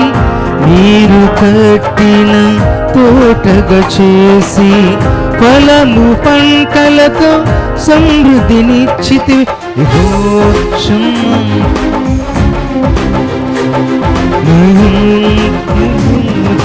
లేనే లేదు యేసయ్యా, నేను నా ఇంటి వారం నిన్నే సేవించేదం. నీవుండగా ఏ లోటు లేనే లేదు యేసయ్యా. నీవుండగా ఏ లోటు లేనే లేదు యేసయ్యా. ధైర్యము కోల్పోయినా భయముతో మది నిండినా, చీకటులే కమ్మినా, ఇక సాగలేమని తెలిసినా, ధైర్యము కోల్పోయినా, భయముతో మది నిండినా, చీకటులే కమ్మినా, ఇక సాగలేమని తెలిసినా, మా పితరులను నడిపించిన నీ సామర్థ్యం మాకు తెలిసిన, మా పితరులను నడిపించిన నీ సామర్థ్యం మాకు తెలిసిన, మాకు ధైర్యముగా ఉన్నది. చెప్పండి కొడతాం. ఎంతో నెమ్మదిగా ఉన్నది, మాకు ధైర్యముగా ఉన్నది, ఎంతో నెమ్మదిగా ఉన్నది, మాకు ధైర్యముగా ఉన్నది, ఎంతో నెమ్మదిగా, మాకు ధైర్యముగా ఉన్నది, ఎంతో బాబా షబాబా రికాలనమా ఓ రిఖలమ షంధరియాదలమా రిఖలమ షంధరలరే, మాకు ధైర్యం. గట్టిగా చప్పలు కొడదామా? ఈ రాత్రి కంచి వేసిన దేవునికి మన జీవితాల కృపలిచ్చి గట్టిగా చప్పలు కొడదాం. మాకు ధైర్యముగా ఉన్నది, ఎంతో నెమ్మదిగా ఉన్నది, మాకు ధైర్యముగా ఉన్నది, ఎంతో నెమ్మదిగా ఉన్నది. కంచె వేసావు మా ఇంటికి, కరుణ చూపావు మా బ్రతుకులో, కంచె వేసావు మా ఇంటికి, కరుణ చూపావు మా బ్రతుకులో, కంచె వేసావు మా ఇంటికి, కరుణ చూపావు మా బ్రతుకులు. ఈ రాత్రి దేవుడు దైవజనులను నిలబెట్టుకుని మనందరితో మాట్లాడారు. కంచె లోపలే ఉండడానికి ప్రయత్నం చేద్దాం. దైవజనుని ద్వారా దేవుడు మాట్లాడిన ప్రతి మాటను మనసులో భద్రపరుచుకుని, వాక్యాన్ని విని వదిలిపెట్టే వారి వలె కాకుండా, వాక్యాన్ని విని అంగీకరించి వాక్యానుసారంగా నడుచుకునే కృపను నిశ్చయముగా దేవాతి దేవుడు మనందరికి అనుగ్రహించునుగాక. ఒక్క 2 నిమిషాలు అందరూ కూర్చోండి. సమయం 10:35 ముగింపులోకి వచ్చేసాం. దేవుడు ఈ రాత్రి సేవకునిలో నుండి నాతోనే మాట్లాడారు. ఆయన మాట ద్వారా, దేవుని మాట ద్వారా నేను బలపరచబడ్డాను అని ఈ స్థలంలో ఉన్న వాళ్ళు ఎవరైనా దేవుడు నాతోనే మాట్లాడాడు ఈ రాత్రి అని మీ మనసు కనిపిస్తే చప్పట్లు కొడుతూ ప్రభునామాన్ని గనపరచండి. చాలా చక్కని వాక్యాన్ని అర్థమయ్యే రీతిలో చక్కగా వివరించిన దైవజనులు, వాక్యంలో ఎంతో అనుభవం కలిగిన వారు మన గ్రామానికి, మన ప్రాంతానికి రావడం మనకు ఆశీర్వాదకరం. మనం అడిగిన వెంటనే కాదనకుండా వస్తానని మాట ఇవ్వడమే కాకుండా, అనుకున్న సమయానికి వారు ప్రయాణంలో కూడా దేవుడు క్షేమాన్ని కలగజేసి మన మధ్యకు దేవుడు తీసుకొచ్చారు. మనమందరము అయ్యగారికి వందనాలు చెప్దాం. చాలా చాలా వందనాలండి అయ్యగారు. Thank you so much. అయ్యగారిని వారు చేస్తున్న ప్రయాణాల్లో దేవుడు ఇంకనూ క్షేమాన్ని కలగజేసి, వారు నిలబడ్డ ప్రతి చోటల్లా దేవుడు ఘనమైన పాత్రగా వారిని వాడుకొని వారి ద్వారా అనేక మందిని దేవుడు రక్షించునుగాక. కొంచెం ఆమె నేను గట్టిగానండి. ఏమండి, మొదటి రోజు ముగించబడింది. రెండవ రోజు అనగా రేపు సాయంకాలం 6 గంటలకు సభ ప్రారంభించబడతాది. ఈరోజు మేము 6 గంటలకే ప్రారంభించాలనుకున్నాం. మొదటి రోజు కాబట్టి కొద్దిగా మాకు లేట్ అయ్యింది. అయినా సమయానికే మేము ముగించేశాం. పాటలు పాడాలని ఆసక్తి కలిగిన వారు 6 గంటలకే సభకు రండి. మీకు నచ్చినప్పుడు వచ్చి మాకు పాట పాడతానికి అవకాశం ఇవ్వలేదు అని మీరు అనుకోవద్దు. దేవుడు క్రమాన్ని మనకు నేర్పించాడు. ఆ క్రమం ప్రకారమే మనం వెళ్ళాలి. రేపు సాయంకాలం మనకు వాక్యాన్ని అందించడానికి యవ్వన కాలంలో దేవుని చేత వాడబడుతున్న జోషి ప్రశాంత్ గారు మన మధ్యకు వస్తున్నారు. వారు భయంకరమైన క్యాన్సర్ అనే బలహీనత చేత ఇంకా చనిపోతాడు ఆయన అనే పరిస్థితిలో నుండి దేవుడు వారిని బ్రతికించాడు. వారు ఎలా బ్రతికించబడ్డారు, వారి సాక్ష్యంతో పాటు వాక్యాన్ని రేపు సాయంకాలం వారు తెలియజేస్తారు. సరిగ్గా 8:30 ఒక 5-10 నిమిషాలు అటు ఇటులో సమయం ఇవ్వడం జరుగుతుంది. ఇంటికాడ మనకు పనులు ఉంటాయి, ఉండవని నేను అన్నగాని 4 రోజులైనా, ఒక రోజు అయిపోయింది ఎలాగో, మిగిలిన 3 రోజులైనా కొంచెం సమయానికి రావడానికి ప్రయత్నం చేయండి. మీతో పాటు అనేక మందిని తీసుకురావడానికి ప్రయత్నం చేయండి. ఎన్నో లక్షల రూపాయలు ఖర్చు పెట్టి సభలు పెడుతున్నాం. అసలు ఈ సంవత్సరం సభలు పెట్టకూడదని అనుకున్నాం. పెట్టకూడదనుకున్న మా ద్వారా దేవుడు 4 రోజులు పెట్టించేటట్లుగా దేవుడు కృప చూపించాడు. హల్లెలూయా. మొదటి రోజు ఒక అద్భుతమైన సందేశాన్ని మనము విన్నాం. ఎక్కడుండాలి మనం? బయట ఏముంది? జాగ్రత్త. లోపలే ఉండడానికి మనం ప్రయత్నం చేయాలి. ఇలాంటి అద్భుతమైన సందేశాలు మనం వినబోతున్నాం. దేవుడు రాబోతున్న సేవకుల్ని ఇంకా ఘనంగా ఈ ప్రదేశంలో మన మధ్యలో దేవుడు వాడుకొనుగాక. ఈరోజు వంట దగ్గర ఎవరైతే పరిచారకులు పనిచేశారో వారందరినీ దేవుడు దీవించునుగాక. సభ అయిపోయిన తర్వాత ఎవరైనా యవ్వన బిడ్డలు కుర్చీలన్నీ చక్కగా సర్ది వెళ్ళడానికి ప్రయత్నం చేయండి. దేవుని కృప మీ అందరికీ తోడుగా ఉండునుగాక. అందరికి వందనాలండి. మీరు కూడా ఒకరికొకరు వందనాలు చెప్పుకోండి. చెప్పుకున్నారా? Very good. దైవజనులు ఉన్నారు, వారు మీకోసం ప్రార్థన కూడా చేస్తారు. ప్రార్థన చేయించుకుని వెళ్ళండి. ముగింపు ప్రార్థన నేను చేస్తాను, నాన్నగారు ఆశీర్వాదం ఇస్తారు. మహాగణుడా, నీ పరిశుద్ధమైన నామానికి వందనాలు. ఈ సంవత్సరం సభలు పెట్టకూడదు అని మేము నిర్ణయించుకున్నాం. దానికి కారణం, రాబోతున్న కాలంలో మందిరం యొక్క ప్రారంభోత్సవ కార్యక్రమం జరగాలి. కొన్ని లక్షల రూపాయలతో కూడుకున్న పని మా ముందుందని భావించి ఈ సంవత్సరానికి సభలు వాయిదా వేద్దాం అనుకున్న మేము అనుకోలేని రీతిగా నీ చిత్తం ఉంది కాబట్టి, నీ ప్రణాళిక ఉంది కాబట్టి 4 దినాలు సభలు పెట్టడానికి మమ్మల్ని మీరు బలపరిచారు. సంఘ పెద్దలను బలపరిచారు, యవన బిడ్డలను బలపరిచారు, విశ్వాసులను బలపరిచారు, సంఘమంతటిని మీరు బలపరిచారు. అందును బట్టి వందనాలు. ఈ మొదటి రోజే దైవజనులను మీరు నిలబెట్టుకుని అద్భుతమైన సందేశాన్ని మీరు మాకు అందజేశారు. మేము ఎక్కడ వినని కొన్ని నూతనమైన సంగతులు దైవజనుని ద్వారా ఈరోజు మేము నేర్చుకున్నాం. నేర్చుకున్న సంగతులను మేము వదిలిపెట్టేయకుండా వాక్యానుసారంగా నడుచుకునే కృప మా అందరికీ కలగచేయండి.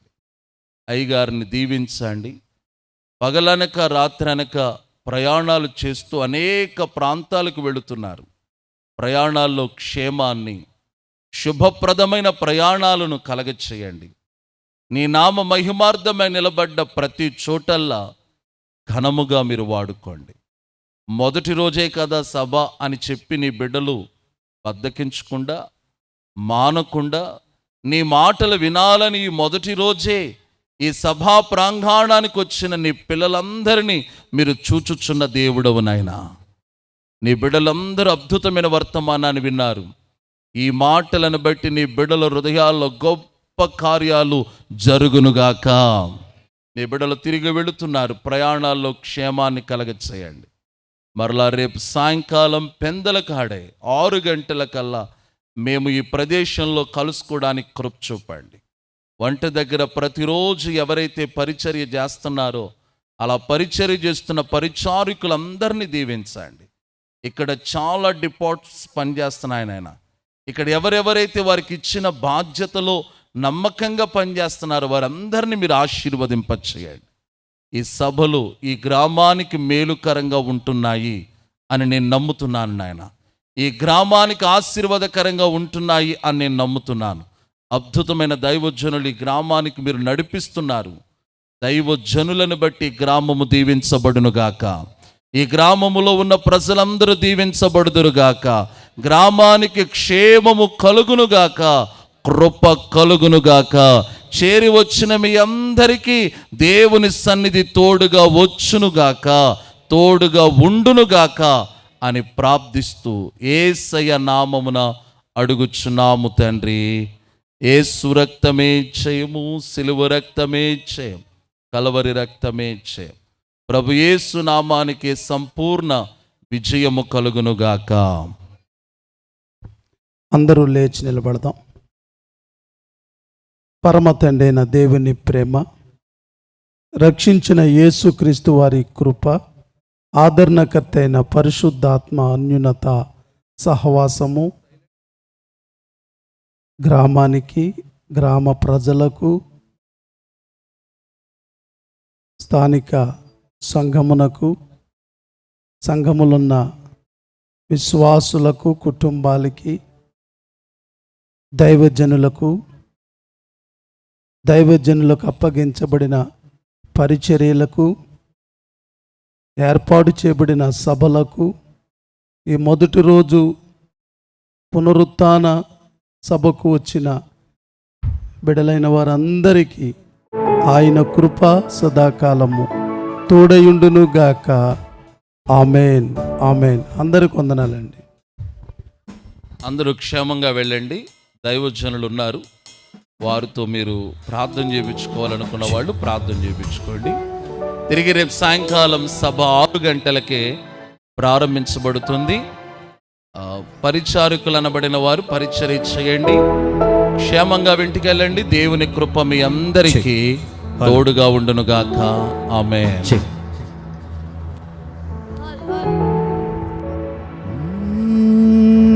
నే జీవించినది నీ కృప.